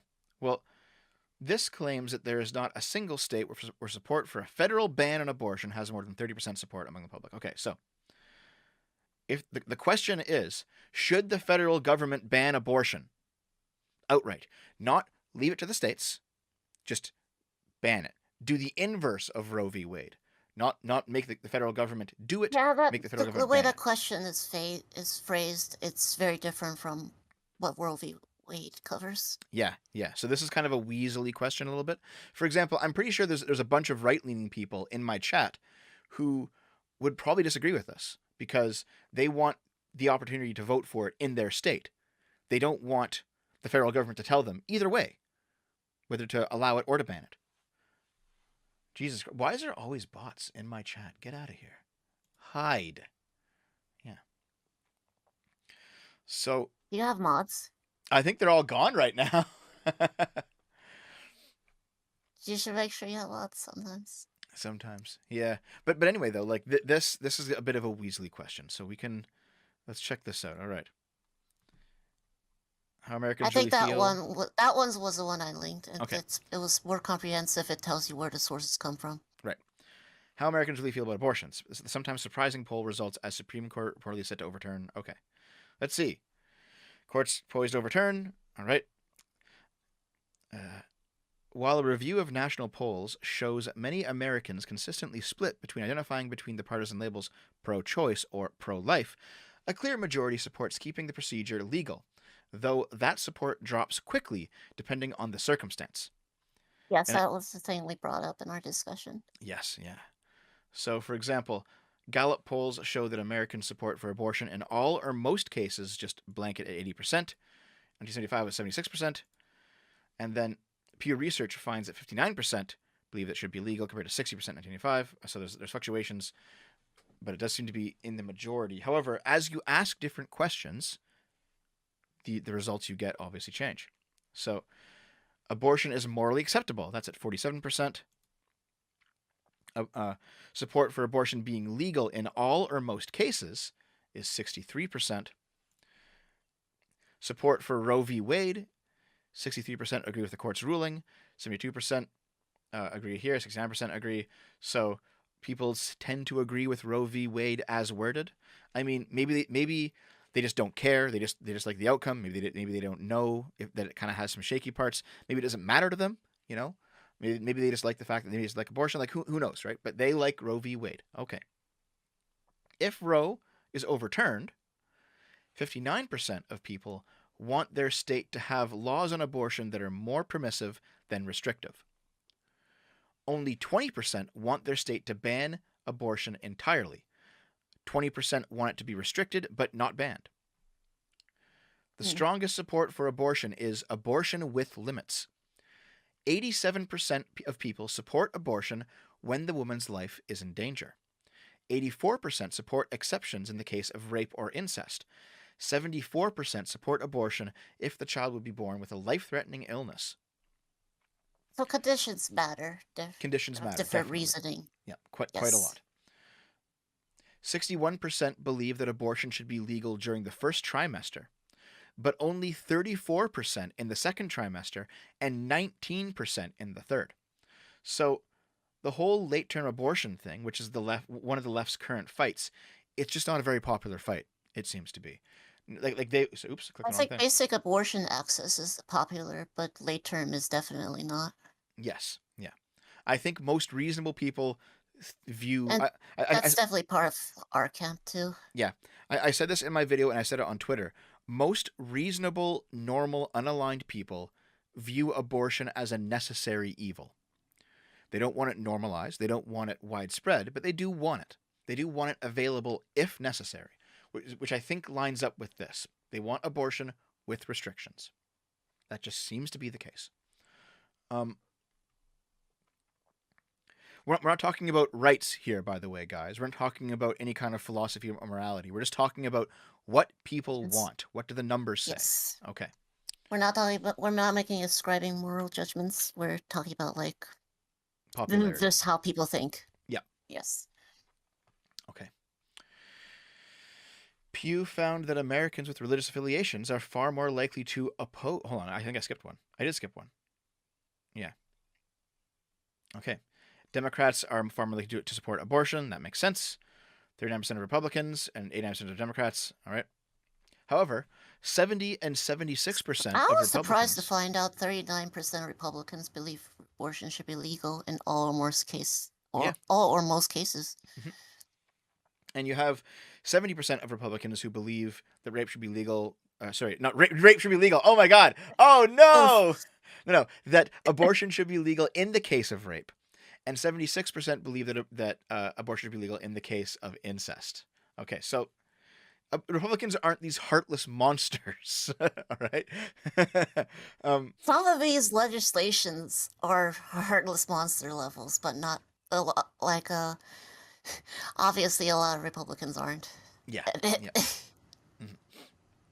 So Americans with religious affiliations are far more likely to oppose abortion than the non-religious. 82% of people who are non-religious think it should be legal. However, the exception is white evangelical Protestants. 77% believe it should be illegal, and they are the highest share of every religious group polled. Okay. There's a gender split, but not as big as you might think. Women are slightly more likely to support abortion than men, with Pew finding 62% versus 56%. So this kind of puts the nail in the coffin of the feminist narrative. Only women should decide. Yeah. And the whole, like, this is just men oppressing women. People with penises are, it's like, fuck off, dude. Fuck right off, all right? This isn't how it is. This isn't how it actually plays out. You don't know what you're fucking talking about. Asian Americans are the most supportive. Support drops with age. Support increases with education. These are all things that are kind of obvious. Parents are less likely to support abortion rights. All these make sense. This is normal. Cities support it more because cities are more left-leaning. Support rises with income level. So, yeah, a lot of this stuff just... It's just expected Democrat. Yeah. It seems like a Democrat-Republican line. Yeah. Kind of. It seems like most people, they're like... But they're supporting... I think, like, everybody seems to have a stance on some level of nuance, even though we like to pretend that people don't have it, that people like to pretend that there's only hardline position, all abortions should be legal, like you should like have infanticide, and then the other camp like no abortions ever, like not even for cases of rape or incest, because all life is precious. It's just like not that common. Yeah. Yeah. It's not that common for both sides, but it's definitely like you don't want to fall down those camps. Yep. So most people are nuanced, thankfully. I think I used this Pew Research possibly, but it's kind of more of the same.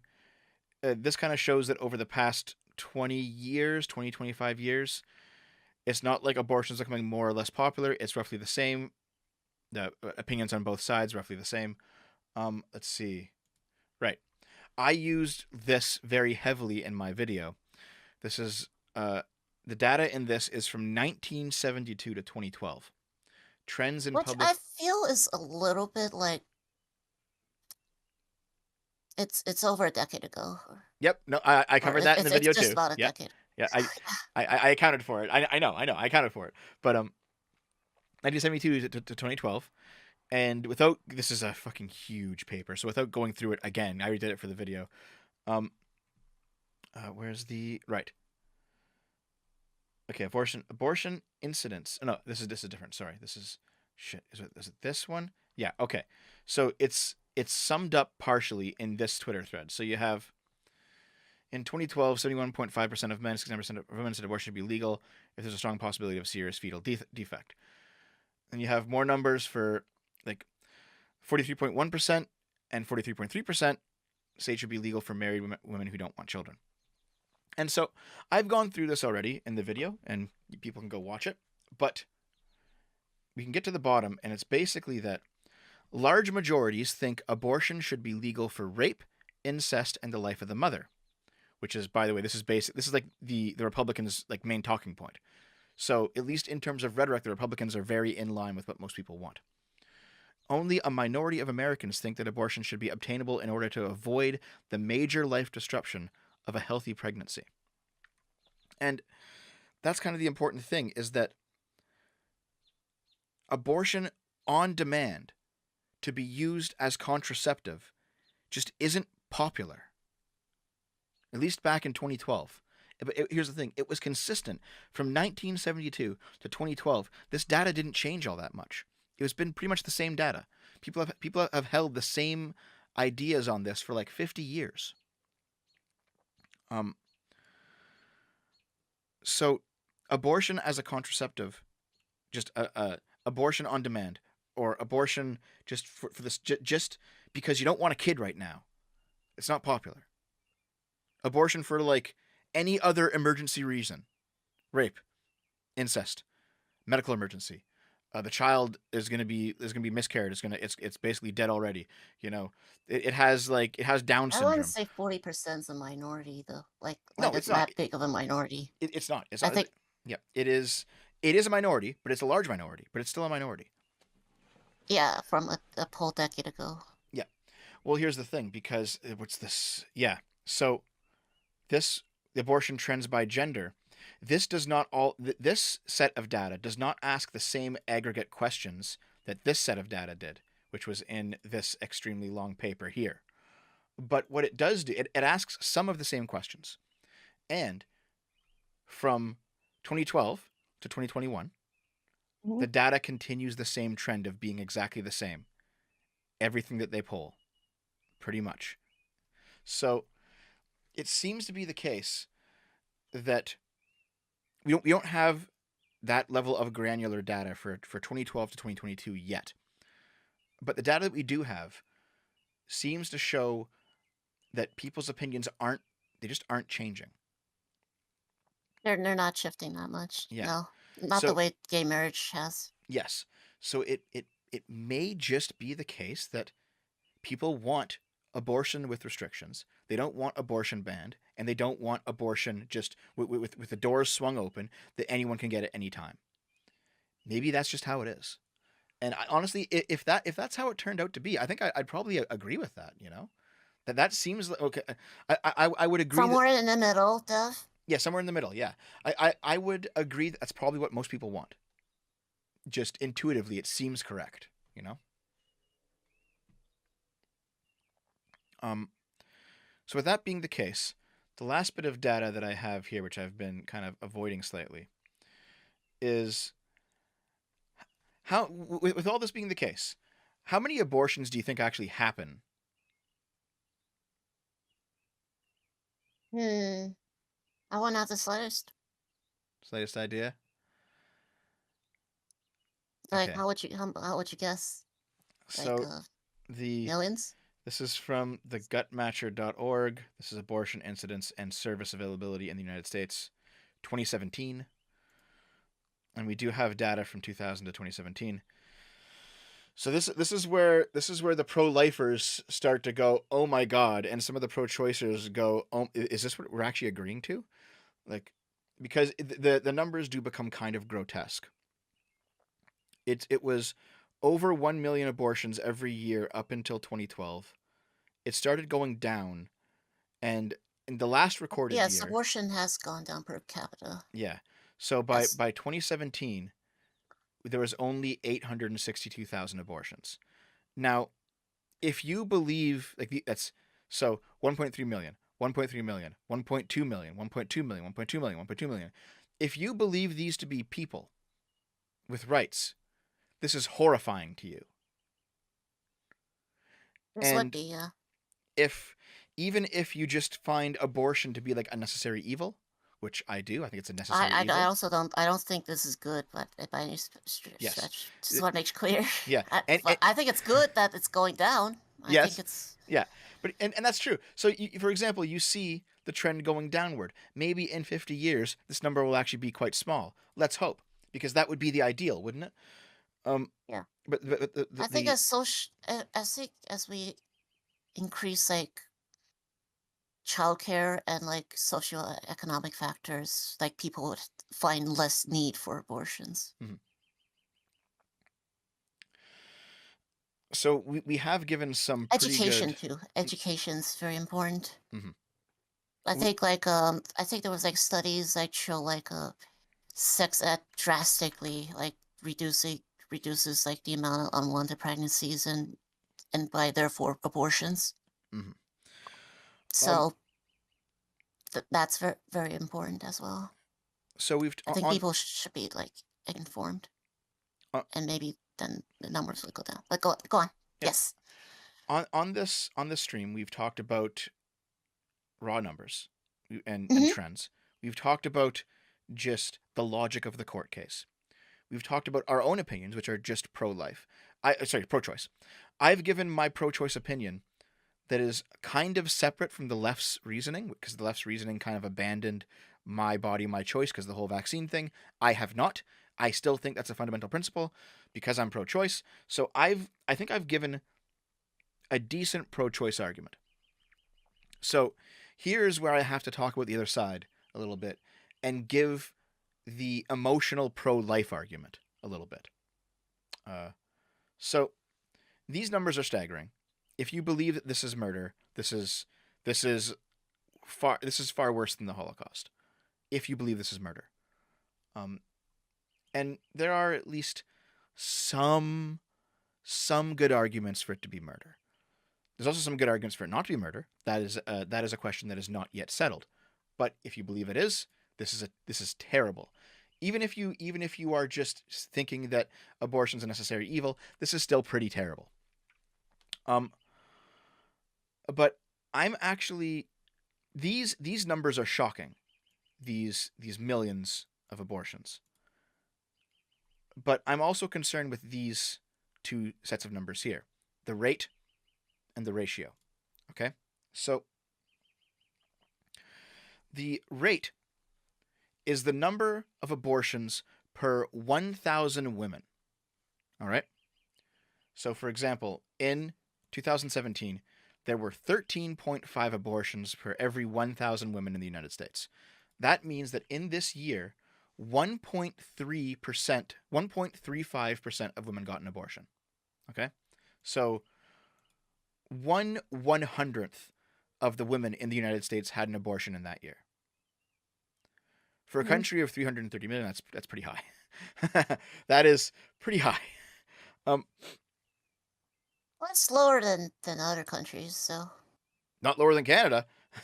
Canada has not lower way than better Canada, ratios yes. than this. Certainly lower than trod. What do you mean? What do I mean trod? Trad. Trad and based Russia. Actually, in China, they're making for a while they had mandatory abortion for the one-child policy, and now they're outlawing abortion because they want I'd more say that was kids. quote lines. Yeah, Just China's fucked, dude. yeah, China and Russia, they both have like really high, super high abortion rate, like much higher than here. Yeah. And now the ratio is also important here. So the ratio is That's the not number. to say what's here isn't bad, by the way. Mhm. So the ratio, so the rate is number of abortions per 1,000 women. So if you just move the decimal point over by 1, slap a percentage on it, that is the percentage of women in America that have had an abortion in that year.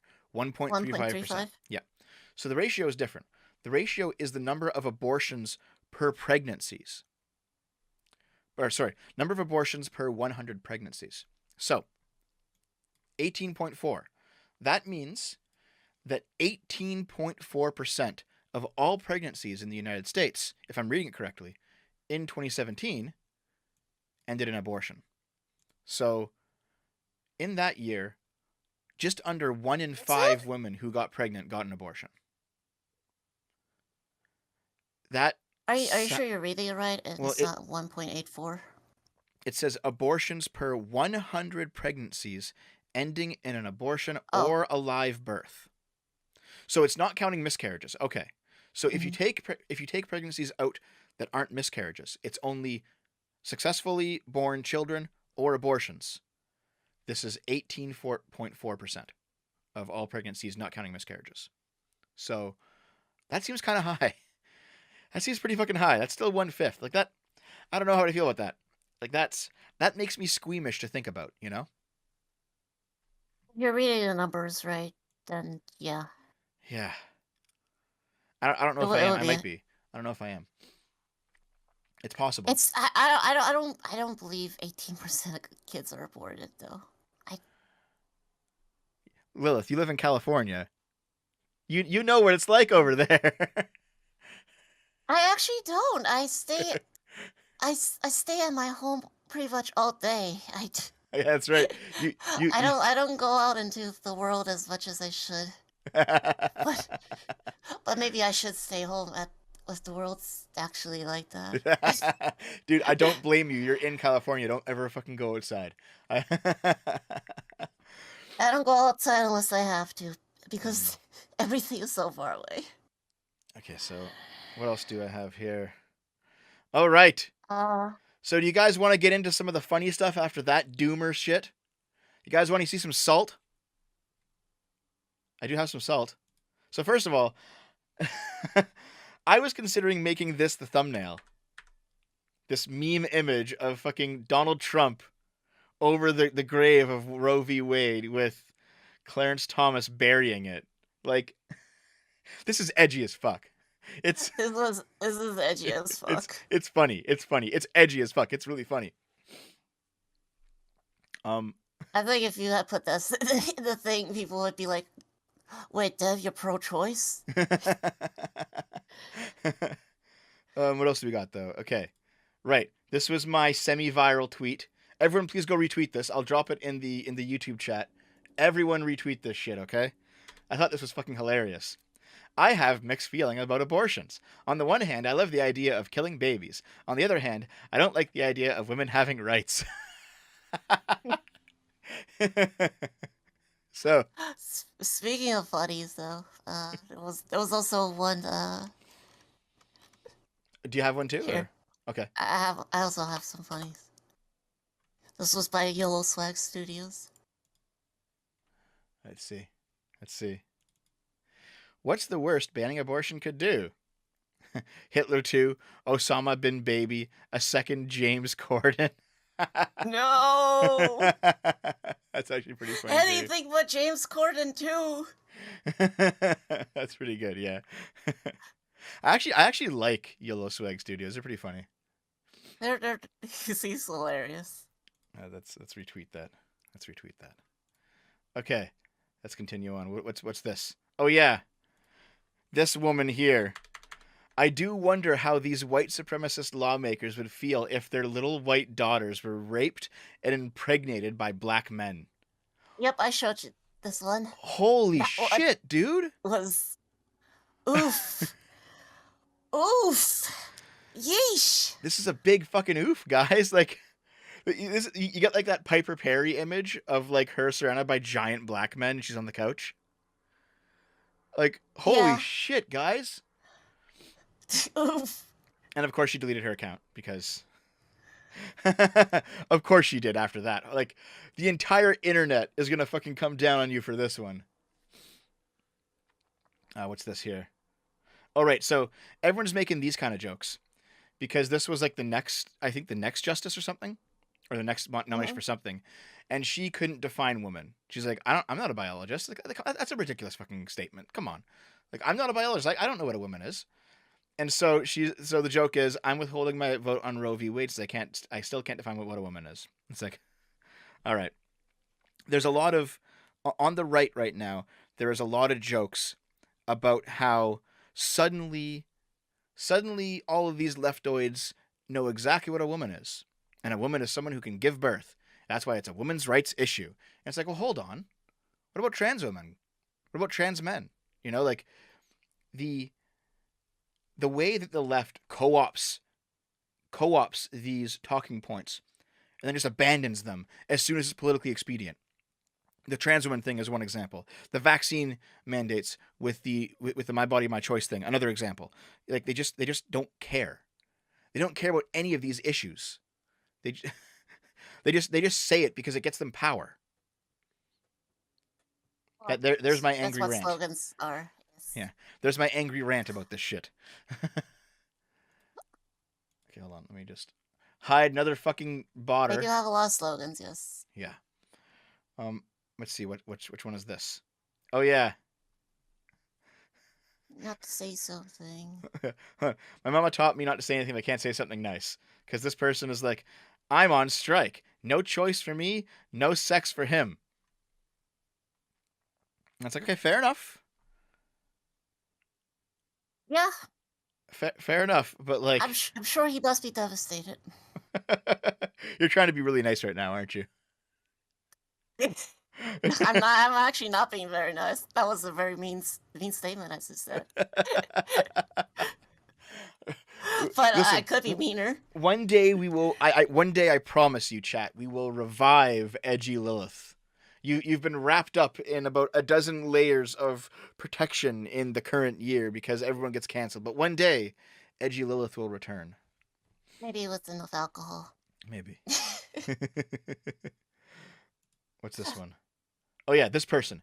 If you are using an online period tracker or tracking your cycles through your phone, get off of it and delete your data now.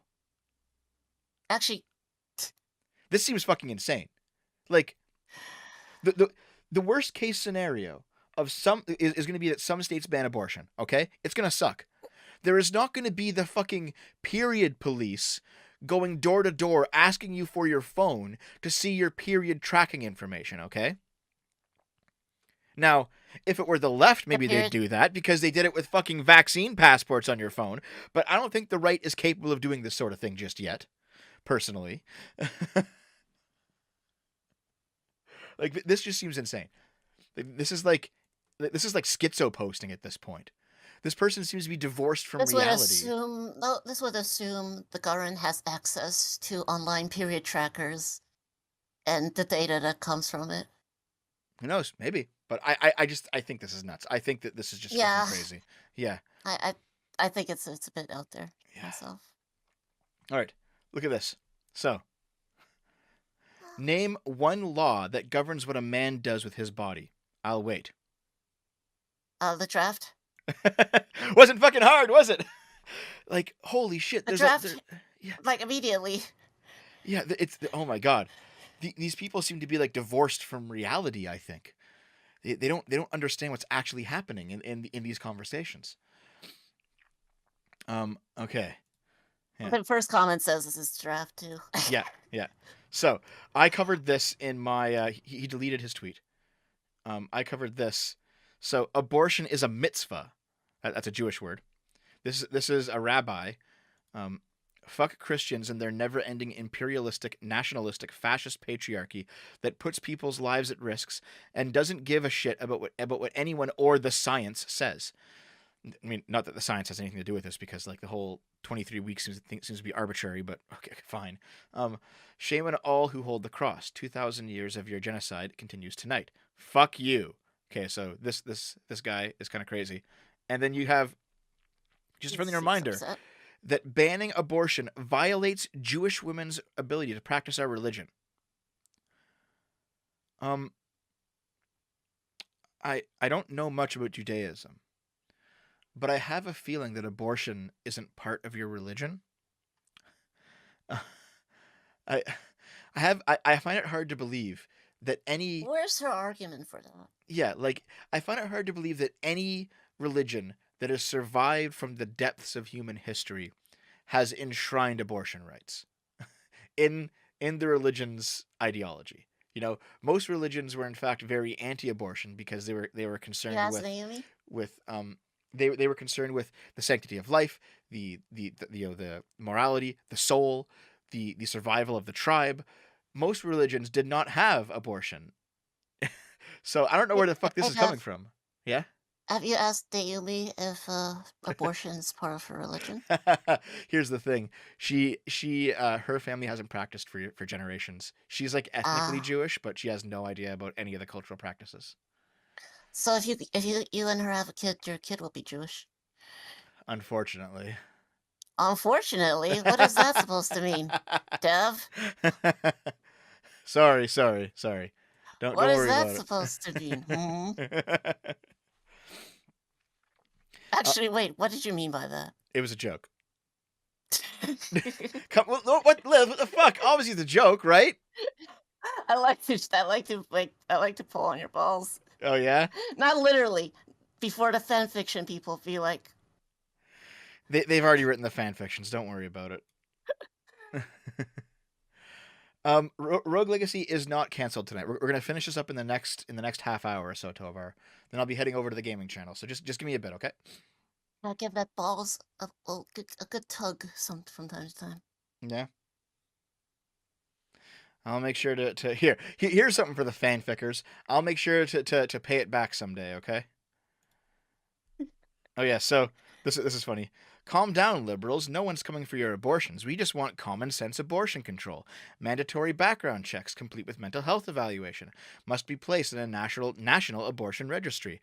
$200 tax stamp and a 1-year waiting period. Outlaw assault abortions after the first trimester. Limit the number of abortions you can have. No one needs more than one abortion. It's like, okay, yep, Yeah.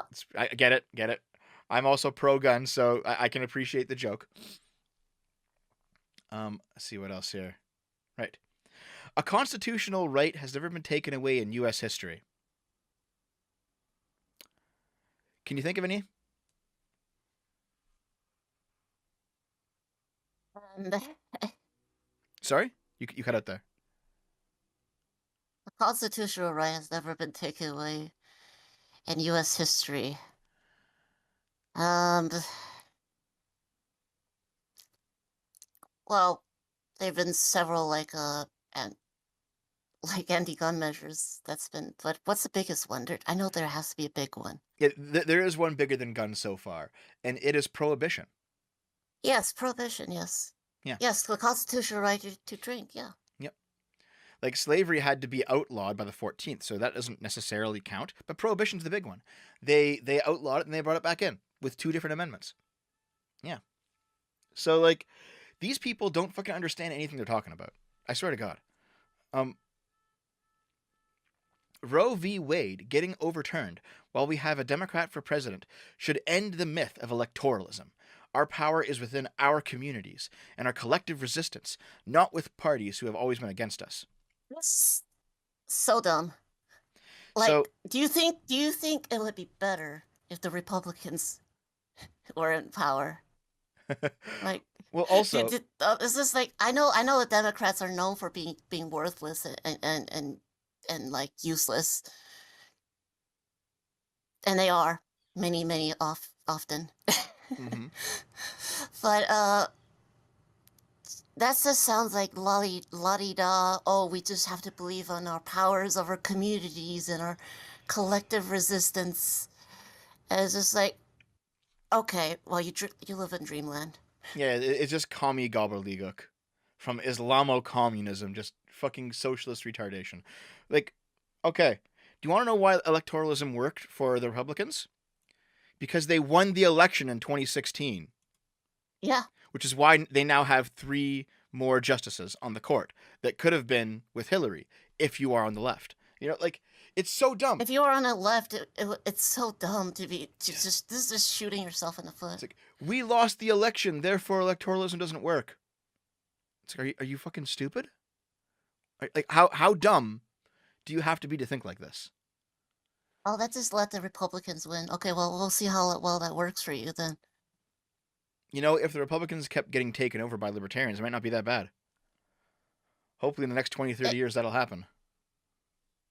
If that happens, if Republicans becoming more libertarian, that I wouldn't have an issue with that. Yep, same here. Okay. There's been a recent lots of culture war bullshit within the right lately though. So Anarchist Collective shares instructions to make do-it-yourself abortion pills.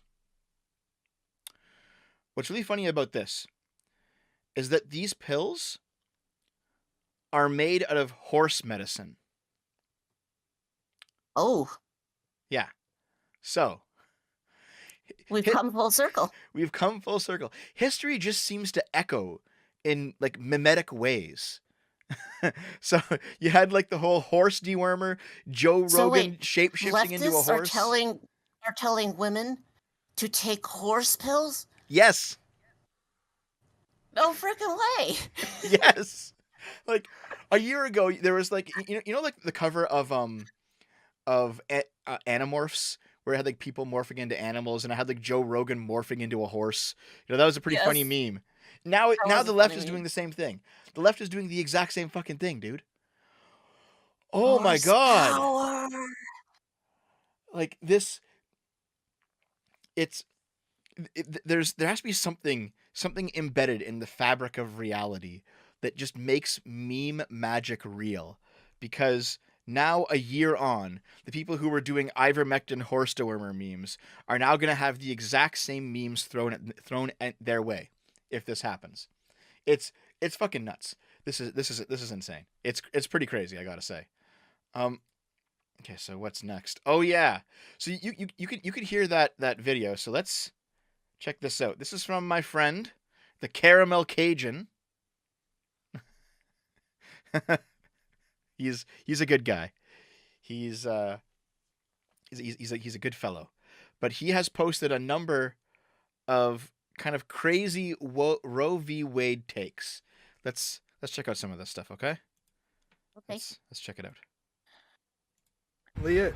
Put the men, whether they want to be a man or not, back to work. Put the women, whether they want to be a woman or not, back in the kitchen. Barefoot and pregnant, barely surviving. Work until you're dead. Do it Giga again. Chad. Weakened all the union. Won't increase minimum wage. Won't get rid of debts. Won't make it easier to educate yourself. Making public schools stupider. Making private schools even less accessible. And forcing you to find alternatives to you can't get an abortion in this state and the next 5 states. On the day Reagan was inaugurated, the very first hand he shook is what sealed the deal for this moment. So the country you live in has shown its fascist tendencies. Here's multiple ways how to respond. The first one is Fascist. The easiest one. Everyone's always going to say, go vote. That's why they're making it harder and harder for you to vote. The second is making it harder for individual people to run for office. That's why they've been doing everything they can to make the rules in order to run for an office more difficult if you don't have money. The third was a practice insurrection. They wanted to see what would happen if they pushed cops to their absolute end, and the cops fell right in line. They only shot one person. They're doing everything they can to remove body autonomy in order to really see how far they can push you. Next up is a dress rehearsal of full takeover of the House and the Senate. Because no matter how much leftists are fighting against it, the right is actually gaining speed. That's why they're taking away the autonomy of LGBTQ people. That's why they're taking away the autonomy of pronouns. They're going after trans people. They're Autonomy of pronouns? Kids, and they're using fear to do it. And it's the same song and dance that they always use. Scare mothers into believing that someone's going to touch their child. And give the overzealous... The pronouns thing. He's referring to the bans on social transition for use. Like, you can't even refer to, let's say a boy wants to be a girl, and so the anti-trans law is saying you can't even socially transition them, so it's illegal to treat them as the girl they want to be treated as. Yeah, see, I think that's ridiculous. Like, I know that you and I have a difference in opinion on this. I do think that probably if you're under 16, you shouldn't be on hormones. I just feel that way. But social transitioning isn't hormones. Social transitioning isn't a lasting, permanent thing. If you decide, maybe I'm trans. You're 14, maybe I'm trans. Call me a girl. I'll wear a dress. I'll figure it out. And then a year later, they're like, I guess I wasn't. You know what? Calling them she hasn't done any lasting damage. So who cares, right? Who cares? I think They're gonna say like, oh, you're brainwashing the kids, but that's what they want. That's what the trans kid would want, though. Like, oh god, this is like a larger conversation. I'll probably have to do a video on it at some point, because But that's what he was referring to. I just want to okay. Yeah. All right. Armed fathers the right to stand their ground. There will be more religious connotations, more ethno-Christianity-based theocracy. And when they get their way, the lists will start. Not that the lists haven't already started. Yeah, see, this guy actually seems kind of unhinged. He's saying a few true things, but like, so much of it could be applied to the left's overreach at the same time.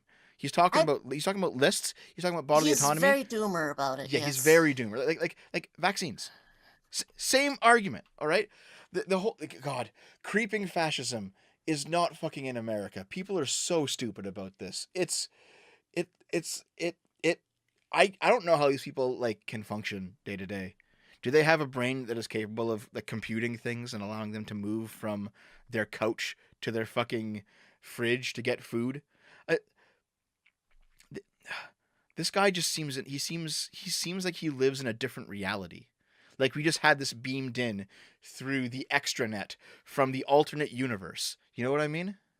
Well, this is the result of spending too much time inundating yourself with bad news. Yeah, maybe. Here, let's keep going here. All right, let's see this person. This person seems like Mommy? Mommy. All right. Okay. Here's the funny thing about that, and I encounter them a lot, is... Sorry? I said how many, not mommy. Oh, okay. Oh. Okay. I'm not that down bad. Holy shit. Okay. Here's the funny thing about that, and I encounter them a lot, is they want the 50s that they saw on TV, because they didn't live it. I mean, they've whitewashed their own history and the history of people around them. I remember talking to one lady, she goes, well, we didn't have that problem when I was a kid. And I'm like, yeah, you did. Yeah, you did. I know, because they're my mother's generation, and I know damn well a lot of them got knocked up, sent away, and then came back acting like nothing happened. There were poor people, and not the fun kind of poor people like Andy Griffith, like he's a proud man, but look, Andy gonna give him something. There were poor people who lived in desperation. There were people who were beaten to death for the people that they chose to love. Those people existed, and they conveniently forget that. Like, all of a sudden, we're going to rewrite history and go back to a time that never was. And it's just annoying as hell. They think they do. But here's... Yeah, this is nothing mostly she said true. was Yeah. wrong. It's like I said, I don't think they're coming for gay rights. I generally don't think that they are. So this might be a little bit fear-mongery. But that like, the belief that the 50s were something that they weren't is definitely a trend on the right. We're not returning to the 50s, Yeah. but, like... Yeah. It's... I will say though, like the whole trad aesthetic of like you get like some girl with like huge tits and like the blue dress. It's like that's pretty nice. I wouldn't complain if I had a GF like that. Just put Naomi in it. I could actually. Yeah. Okay, so what's this? What's this one all about? All right. Rates are still declining. What can we do? Maybe we make it free to give birth? Okay, yeah. No. We could give monthly parental support checks. Oh, yeah, sure. We could make daycare affordable. Okay. Offer parental leave? Yeah, sure, okay. Well... We could offer poor sex education. There you go. No. We could outlaw abortion and forced birth. Rates are still declining. To be fair, like... I also think that America should have more support for mothers, obviously. America's pretty shit when it comes to any kind of social support, for sure. I don't agree with that at all. Yeah. Like, a very... That's another thing. I also think abortion rate could go down if, like, I think I mentioned it earlier, if we had all those things. Yep, If it wasn't so hard, and mothers were so... left on their own after birth. Okay, so let's like see here. the argument that you only care about kids until they're born. There's certain validity to it, because like, you've tried to propose any of that measures in here, like the Republicans would, in all likelihood, oppose it. Well, who knows? Let's see what this one is all about. The draft opinion for overturning Roe v. Wade could also apply to interracial marriage, because it falls under the right to privacy. In this draft opinion, it states that the right to privacy is not constitutionally protected. The right to privacy That's not what it has been said. used in the following cases. Of course, Loving v. Virginia, which legalizes interracial marriage. Obergefell v. Hodges, which legalizes gay marriage. Lawrence v. Texas, which legalizes gay sex. Griswold v. Connecticut, which protects the rights of married couples to access contraceptives. Stanley v. Georgia, which legalizes the possession of pornography.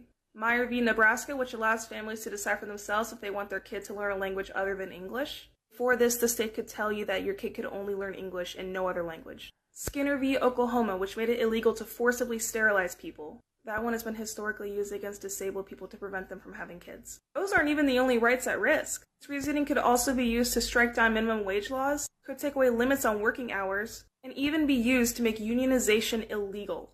Everything is at risk. Yep. The draft. Okay, so that's just like blatantly untrue, because Still, it's maybe a bit hyperbolic, yeah. like that draft did not directly attack the right to privacy. It said that the right to privacy does not automatically make Roe v. Wade's abortion right valid. It was oh god. Also, I do find it funny. Like when you posted, he said they're gonna take my BBC fantasies. Oh god, dude. The Caramel Cajun is well known for being a black guy who likes to fuck white chicks offline. I see. So okay, I get the joke, buddy. What else do I have? What is this? What is this? Oh yeah. Okay. So this is like this is like pro-life feminists. Okay? When I watched this, my brain short-circuited for a minute. Just like listen to this for a minute. They were told that their children would just come themselves, and then they read an embryology textbook and they realized how much they were lied to, and then they grieve their dead children and have PTSD meltdowns because no one told them their children were their children. We all deserve better than abortion. This is why I'm here today, not just for the children, but also for their mothers. Abortion is fascism. Abortion is patriarchal oppression. Abortion harms all. Like, what?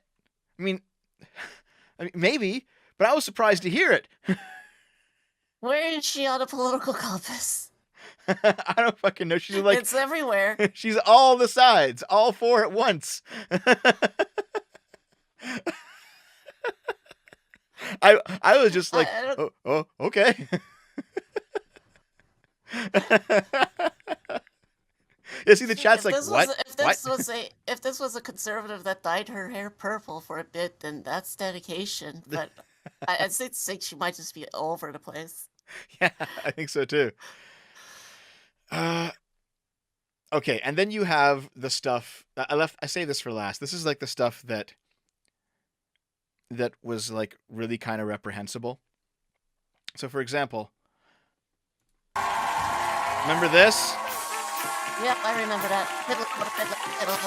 The salute to abortions, guys. Okay, I don't want to get copyright struck, but still, like, people, when we transition from safe, legal, and rare, a necessary evil, to this, to just let's be publicly grotesque. Obviously, support for abortions was going to go down. Obviously, people were not going to get on board with this crazy shit. Oh god, I can't believe how dumb could the left be to think that this was a good idea. You know what I mean? Like, okay, even if it turns out that you actually... They overplayed their hands, Steph. They got cocky. Yeah. Like, let's say that you have some radical leftists who are out there, they're like, you know what? I actually don't give a fuck about the safe, legal, and rare compromise. I don't give a fuck about rape. I don't give a fuck about incest. I just want to be able to do it. I just want to be able to have on-demand abortion and fuck you, okay? There are going to be some leftists who are like that. If they were smart, they would shut up about it. It's unpopular, all right? Maybe if you just shut your mouth and silently subverted, like you were doing, and took your win, rather than having your abortion parade, you might not be in this situation right now. You know what I mean? But they got too cocky. They just got too cocky. And I showed you this, but we're going to watch it for the sake of the chat, because, yeah, this is the moment that changed everything. It indisputably showed their demonic nature. Demonic nature. Jeez, okay. Demonic, yeah. Yeah, check this out, guys. Check this out. Mm-hmm. Let's go. Which I saw. I was a bit late in a appalled by pregnancy this. would your bill apply if a physician would simply willing to certify that that the continuation of the pregnancy would impair the mental health of the woman? How late are we talking about? Well, so the way the suggestion that we've made in the bill is to say it's in the third trimester and at the, with the certification of the physician. So how late in the third trimester would you be able to do that? It's very unfortunate that our physicians, witnesses, were not able to attend today to speak specifically. No, I'm talking about your bill. How late in the third trimester could a physician perform an abortion if he indicated it would impair the mental health of the woman. Or physical health. Okay. Okay. I'm talking about the mental health. So, I mean, through the third trimester. The third trimester goes all the way up to 40 weeks. Okay. But to the end of the third trimester. Yep, I don't think we have a limit in the bill. So,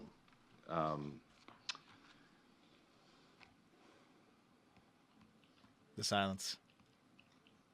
Where it's obvious that a woman is about to give birth, she has physical signs of that she is about to give a birth. Would that still be a point at which she could request an abortion if she was so certified? She's dilating.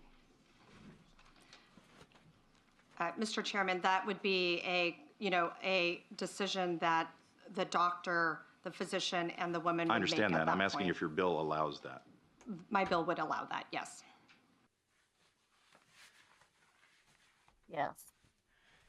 Yeah, so that's insane. All right. To me, that's grotesque. Okay. So if a doctor determines that the mental health of the mother is being impaired by being pregnant, that constitutes a lack of viability because the mother's health is in danger, and so the baby can be aborted at any time, including up to the day of birth.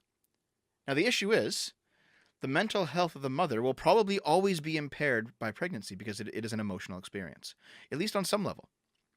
So this seems to just be blanket abortion for any reason in practicality, all the way up to the moment of birth. Nobody fucking wants this, except for the craziest radicals. And here we are. This is where the pushing has led us. I don't agree with that at all. Yeah. With the whole thing. Yeah. It's this is actually disgusting. Okay, so what else did I have? Oh right, there was this shit. Apparently a box keep of in mind, abort. we're both pro-choice. Yeah, we're both pro-choice, but like this is too much. Yeah, so you got a box of aborted babies intercepted at the DC abortion clinic. Babies are turned into police. Police say babies are legally aborted. Graphic pictures of fully formed babies circulate. GOP senators call for investigation, but there's been crickets. Okay, this is just related to that. Right. This. Okay, so this was related to that whole Alex Jones saying that babies, like fetuses are being harvested for body parts thing. Mm-hmm. Which we talked about in, I think, 2 episodes ago, 2 weeks ago, guys. And in relation to that, this is the DC abortion clinic, okay? So just check this out. This is a hidden video taken at this abortion clinic in DC. Pregnancy that's 23, 24 weeks. If you're, extra, if you do everything possible to help it survive, there's maybe a 20 to 30% chance that it would survive.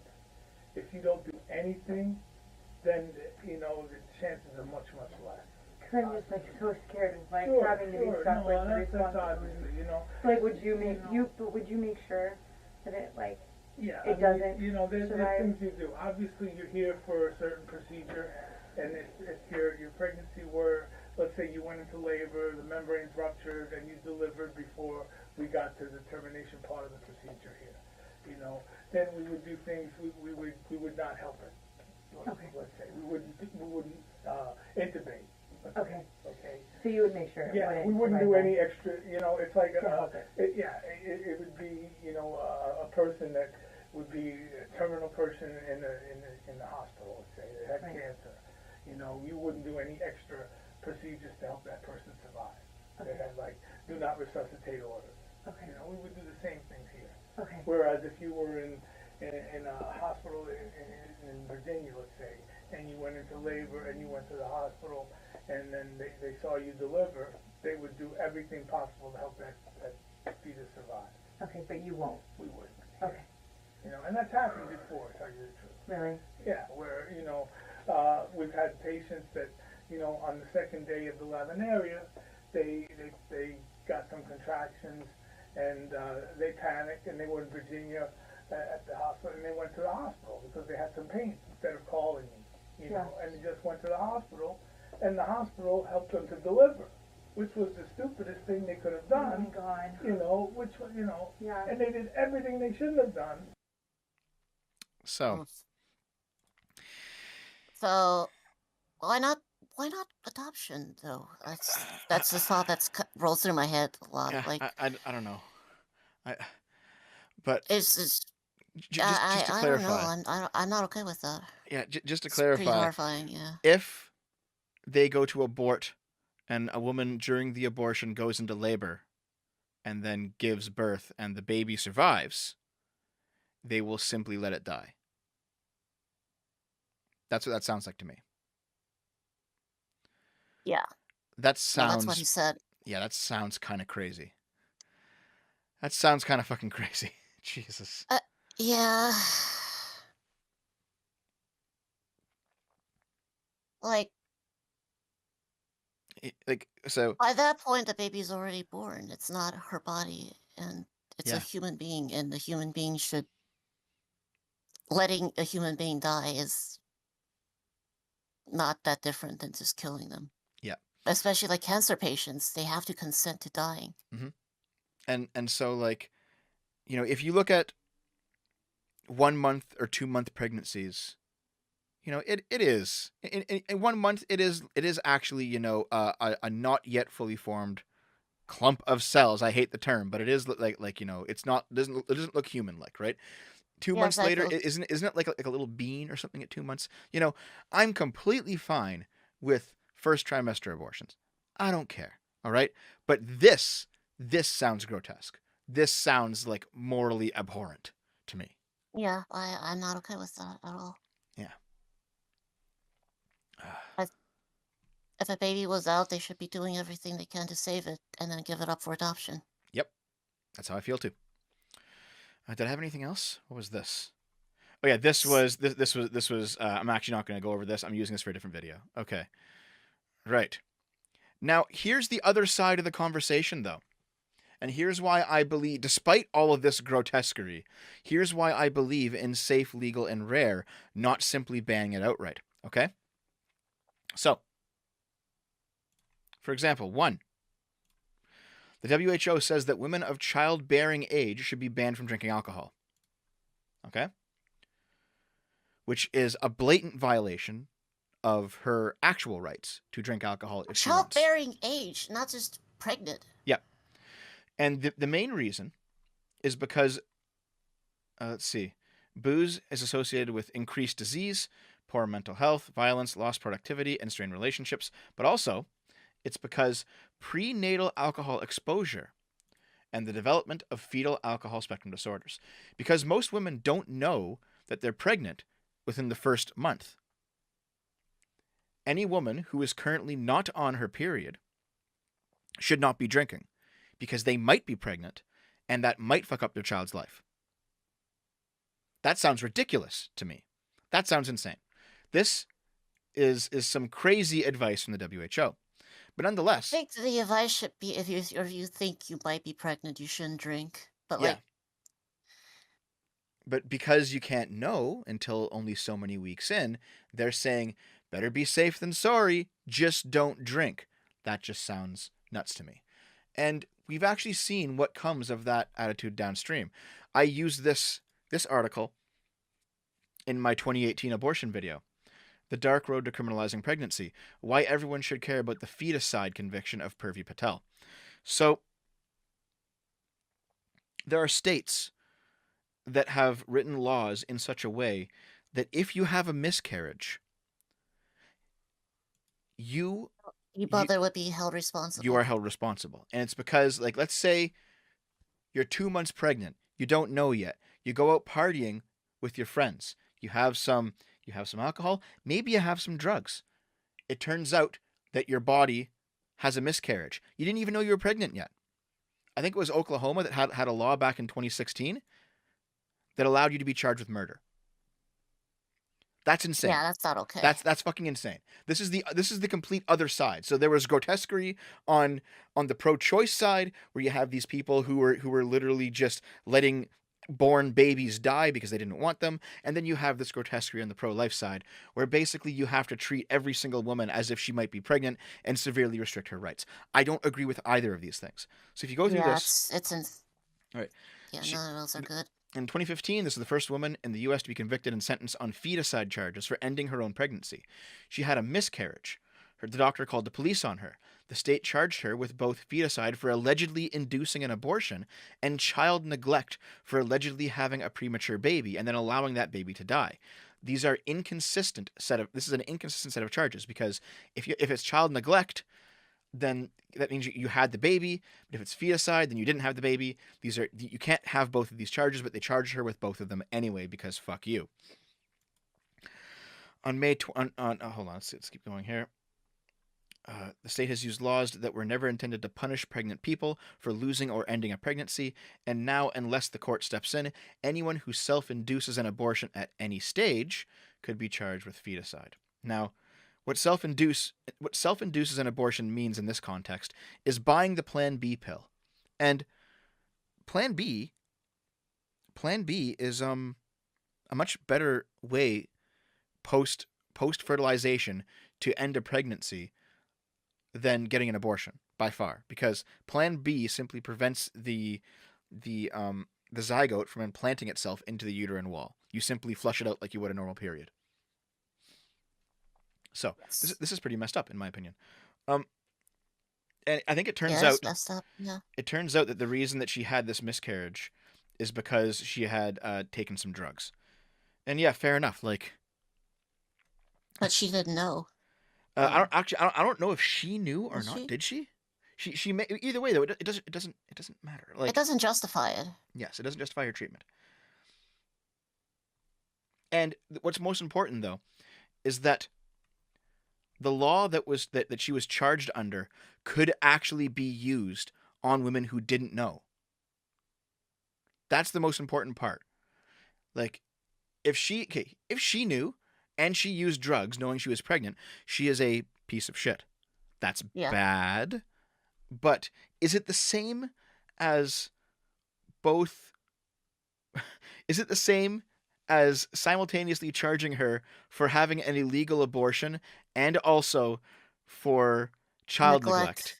I don't think so. I think this has been massively improperly done. All right?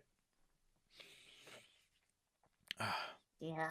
So there is also a dark side to the pro-life stuff, no matter how much they talk about just wanting to save the lives of children. That side can also go too far. Yeah. This could mean prosecution could be brought for any action or inaction by a pregnant person, whether for a self-induced abortion, an accidental fall down the stairs, or a miscarriage. Because that is how the law was written. Because they were so overzealous. Ridiculous to me. Absolutely ridiculous. Yeah. Written laws has been the foundation for a lot of problems. Yep. Yeah. Okay. That is everything that I have. I think we've covered a lot of stuff today. This is a much longer stream. Tremendously a lot. Yeah. I'm still pro-choice. I'm still in the safe, legal, and rare camp. I'm still right in the center. Yep. Safe, legal, and rare. Yep. Same here. I know someone in the chat was like, "Congratulations, Lilith, you're a Republican," and I get the joke. Like, because there are actually a lot of like just mainstream, Republicans that are just kind of center right that are actually in the safe, legal, and rare camp as well. So, fair enough. I actually don't care who I would vote for if I were an American. I don't care about the party. I would just care about, like, do they go too far one way or the other? No, then I'll vote for it. Okay, I'm okay. I'm okay with safe, legal, and rare. I don't want it banned. I think that's ridiculous. I don't want it as normalized as it is. That's also ridiculous. That's my centrist stance on abortion. There we go. Yeah. Okay. So I am going to read super chats, but what I'm going to do right now is I'm going to go to the washroom real quick. And I will be back in like 2 minutes. So Lilith, if you want to talk to him for a bit. Actually, I will actually be in the bathroom too. I need to use the idea to use it. Oh no, we can't. We can't just leave no one here, Lilith. Here. Yeah, we can. Hassan did it. Yeah, we're not Hassan. Okay, here. If you don't mind, let me go first so that I can actually read super chats while you're gone. Okay. So give me like I'll be really quick. Give me like 30 seconds. Okay, you talk to the chat and then I'll be back. Okay. So How's that, chat? We've seen some, we've seen some shit today, haven't we? Especially that last bit. Oof.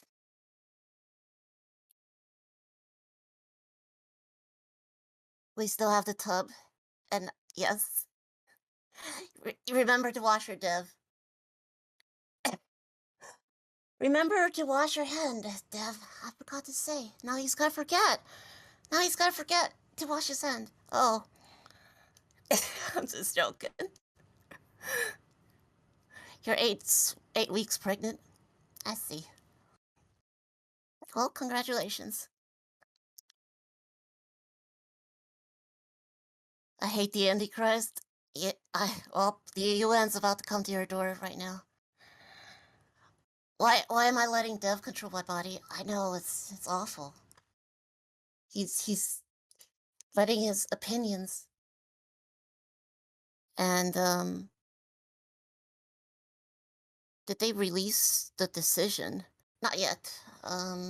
But at this point it's unlikely they are about to change. With that, let's see here. I've actually had a link open today that was not covered. It was, I might go over with Dev actually and remind him of that. Actually, yes, Dev, there was an article we missed. Okay, we don't have time. We don't have time to cover it now. I have to do the super chats and then go do the stream with Dave.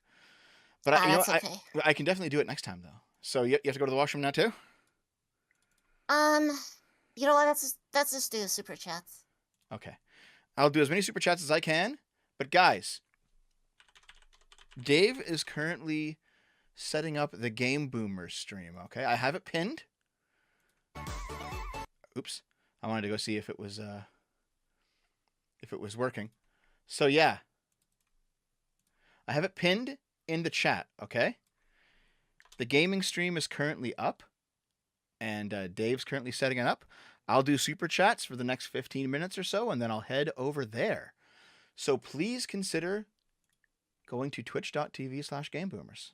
And I'll see you when we're playing Rogue Legacy tonight. And thanks for all the donations today, of course. So let's see what we've got for supers. I got 15 minutes to do it. Super chat speed run. Yeah, that's what's going to happen, guys. I'm going to speed run the super chats. Oh, God. Okay. What do we got here? What do we got? Let's go as hard as we can. I won't. You won't go, Gumbo? Well, fuck you. Banned. Okay. Fulcrum for $4.99. I found this channel on my de-radicalization from the left journey, and this is the best channel I found for this kind of content. Thanks, Dev. No problem, dude. I'm happy that you're getting de-radicalized. Did you used to watch like breadtubers and stuff? Steven for $5. Lilith, how could you said that? And as soon as Dev leaves, all that vulgarity. Don't think even you're allowed to say the N-word with the hard R. Oh my God, did Lilith say the N-word with the hard R while I was gone? I can't believe it. Harry, the human substitute. I wanted to destroy your channel while you were gone, Dev. This was all been my plan ultimately. Years in the making. Just one day. And today was the day. Harry the human substitute. Just use the tub. Also, mods are gone. Time to post bannable stuff. No, you're not allowed. Hold on. Game Boomers is currently playing Rogue Legacy 2 tonight, guys. It's not a Paleolithic game. Come on, it's a new game. It just came out. Brick Muppet for $5. Brick Muppet is a big donator. He donates a lot. So thanks, dude. Privy Patel case. Postpartum abortions. The crazes of both sides are running the asylums. Yeah, dude. Both sides are nuts in this. Always avoid. Shadowbands asked, when are you going to be a VTuber, Lilith? As soon as I figure out how to work live 2D or a 3D model. Do you actually want to be a VTuber for real? I do actually. I already have a character, and I kind of want to have her as like the substitute me when I'm feeling too lazy to appear on camera. You may need a new PC because I think the one that you have might not be able to do it, unfortunately. But that's down the road a bit. Okay. I can always help you with that too. Okay, hold on here. Hold on. Microkernel for $5. The contradictions in this case aside, no, it does not apply to an accidental fall down a staircase. That's a lie. That's the thing, though. I recall looking into the case for the video that I made 5 years ago. It actually would, the way it was written. They wrote that law incredibly poorly, so it would actually apply. Cisco Sistar for $5. Here's my tithe, Dev. Tithe? It's a church thing, I think. Keep up the good work. Things will get rough the next 2 years. Roe was bad case law, but being pro-choice is not exclusive to it. Exactly. You can be pro-choice and think that Roe v. Wade is bad. Let's see. Microkernel for $5. Plan B is not an abortifacient. It cannot cause an abortion. It prevents conception. Nobody has been sentenced for using Plan B, nor could they. Good, because Plan B is actually a pretty incredible drug, all things considered. Break my butt for $2. Hey, Dev Stradamus, good video this morning. Thank you. It was yesterday's video, though. You watched it late, but thank you. The Geth for $5. America needs more support for mothers. We used to have that. They were called fathers. Too bad we incentivize women to divorce. That's a larger conversation, but I generally agree. Like, there's a lot of single parents, and that can't be good for kids, in my opinion. Yeah. Yeah. But, Oh, go on. But like single mothers shouldn't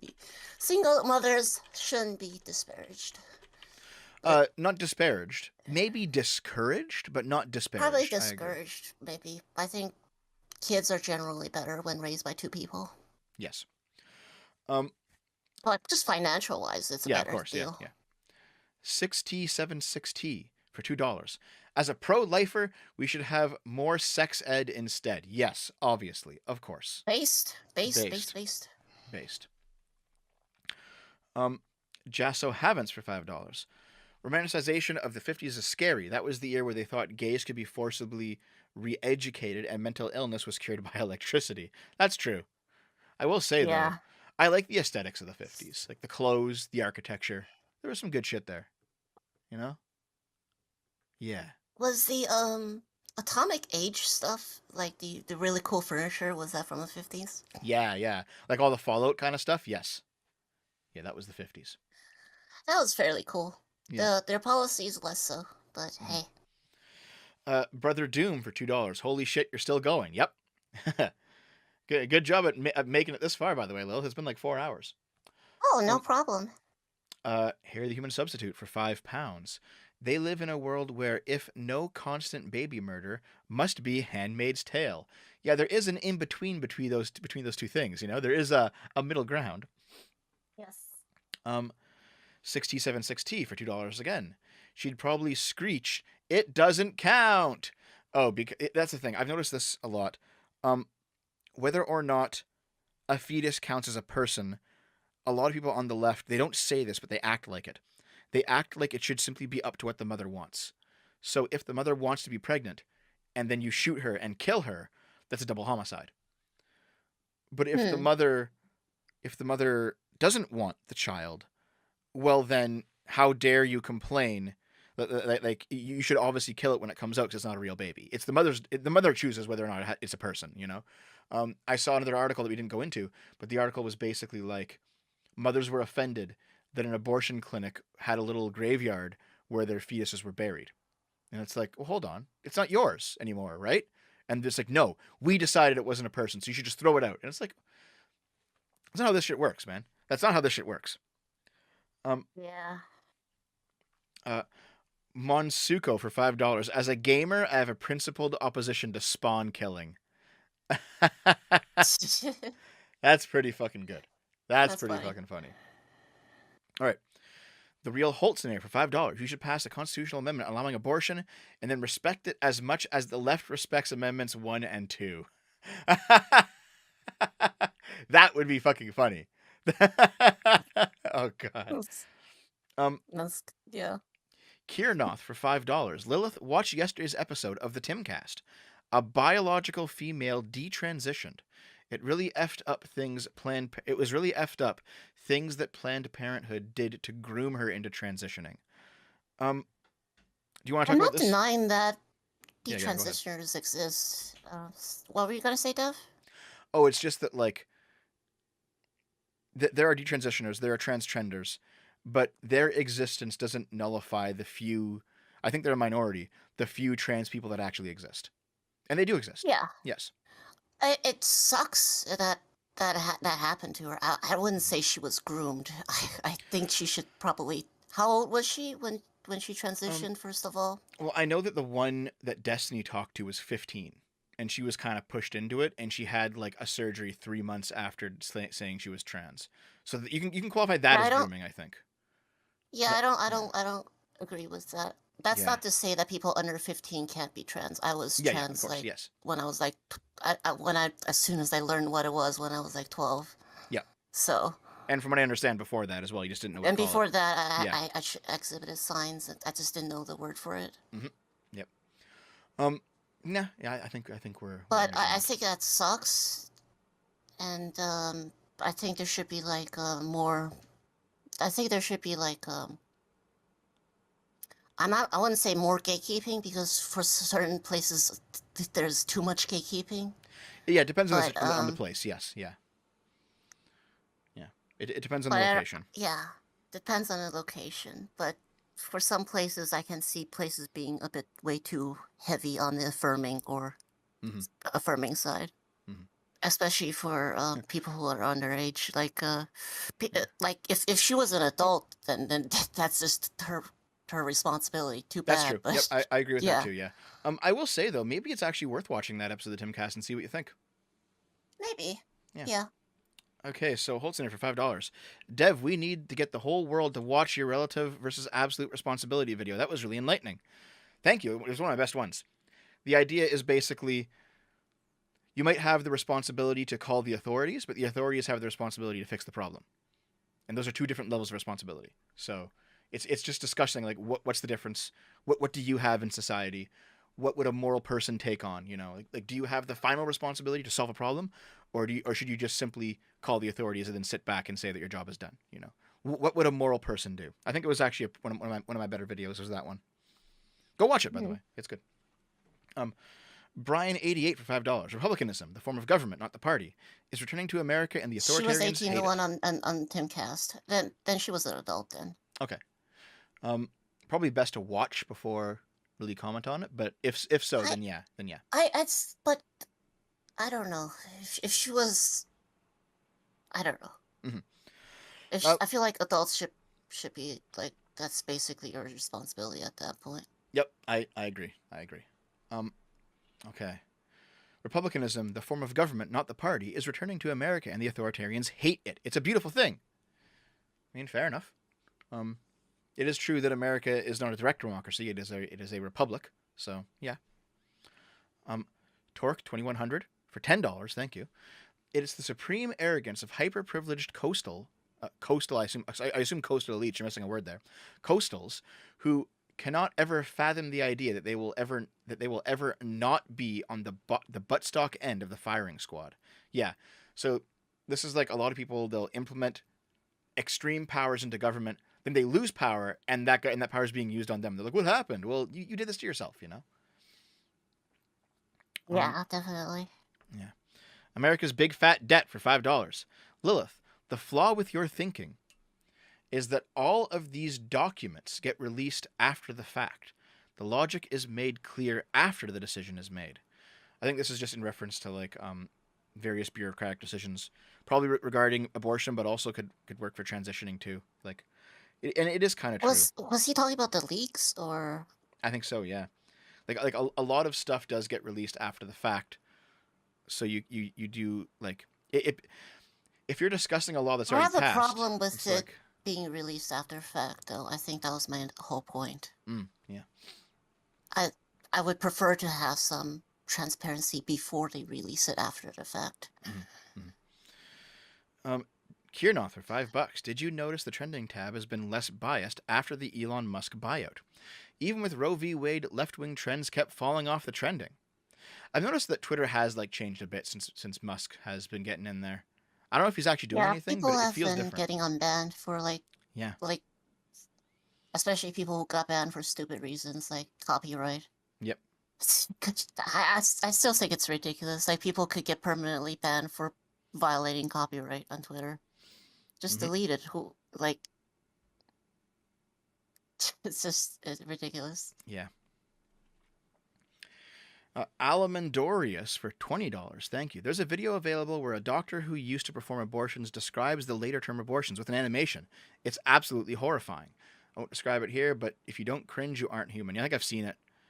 It is pretty grotesque. It's pretty gross. I'm not going to describe it either. Yeah. I have got to go at this point. I'll read the rest of the super chats in the next stream, guys, because they do save now. Thank you, YouTube, for updating things. Let me look to see any super chats specifically for Lilith. Okay. Let's see. Actually, I think we can probably quickly do this. There's not that many left. Maybe. I'm watching the timer. Bungie just officially came out in support of pro-choice. It makes sense. The last map pack had a lot of spawn camping in it. It's the same joke. Ba-da-ba. Thank you. Max Dank for $20. Even though I disagree with some of the things Mr. Otaku says, I still love him in a totally heterosexual way. Hey. This was actually in the chat right after that. It was a regular chat, so it's not here, but I remember it. Someone Agree said to disagree when. someone said, I love Lilith in a homosexual way. Aw, thank you. It's like, okay. I Holtzinator. love you too, random citizen. Holtzinator for $5. Base dev bringing the choppers. More bot. Yeah, more bot. Half and half for $5. Is it officially struck down? Just draft. Yeah, it's just draft. Leo Coase for $5. Matt Yagilsius and Lauren Southern have good tweets showing how radical our laws are relative to what we would like, which is what Yagilsius said, and the EU, which is what Southern said. Okay, all right. I can look into that. I think I actually have Lauren Southern's contact info now, which would be kind of cool. The late Lord Bitchmeister for $5. There was an abortion cake made with it's a boy with boy crossed out with red on top of it, and boy was crossed out, and then there was aborted. It's a boy, Ted. Yeah, it's kind of gross, isn't it? Wasn't that a joke from BoJack? It might have been, but apparently there was actually a real cake. So if it was real, then it's pretty disgusting. Yeah.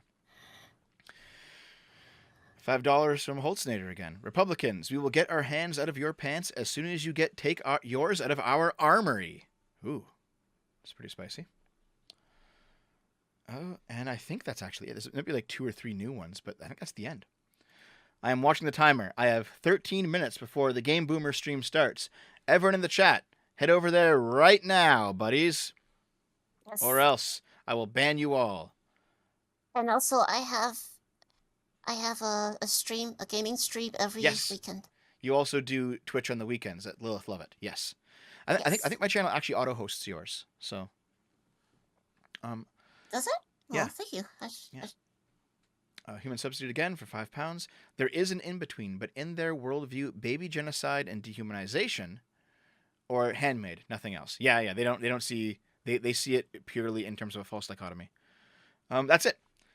That is all the super chat. So thanks very much, guys. I appreciate it. Click that link. It's pinned in the chat. Fuck off. One bot right at the end, eh? All right. Hidden.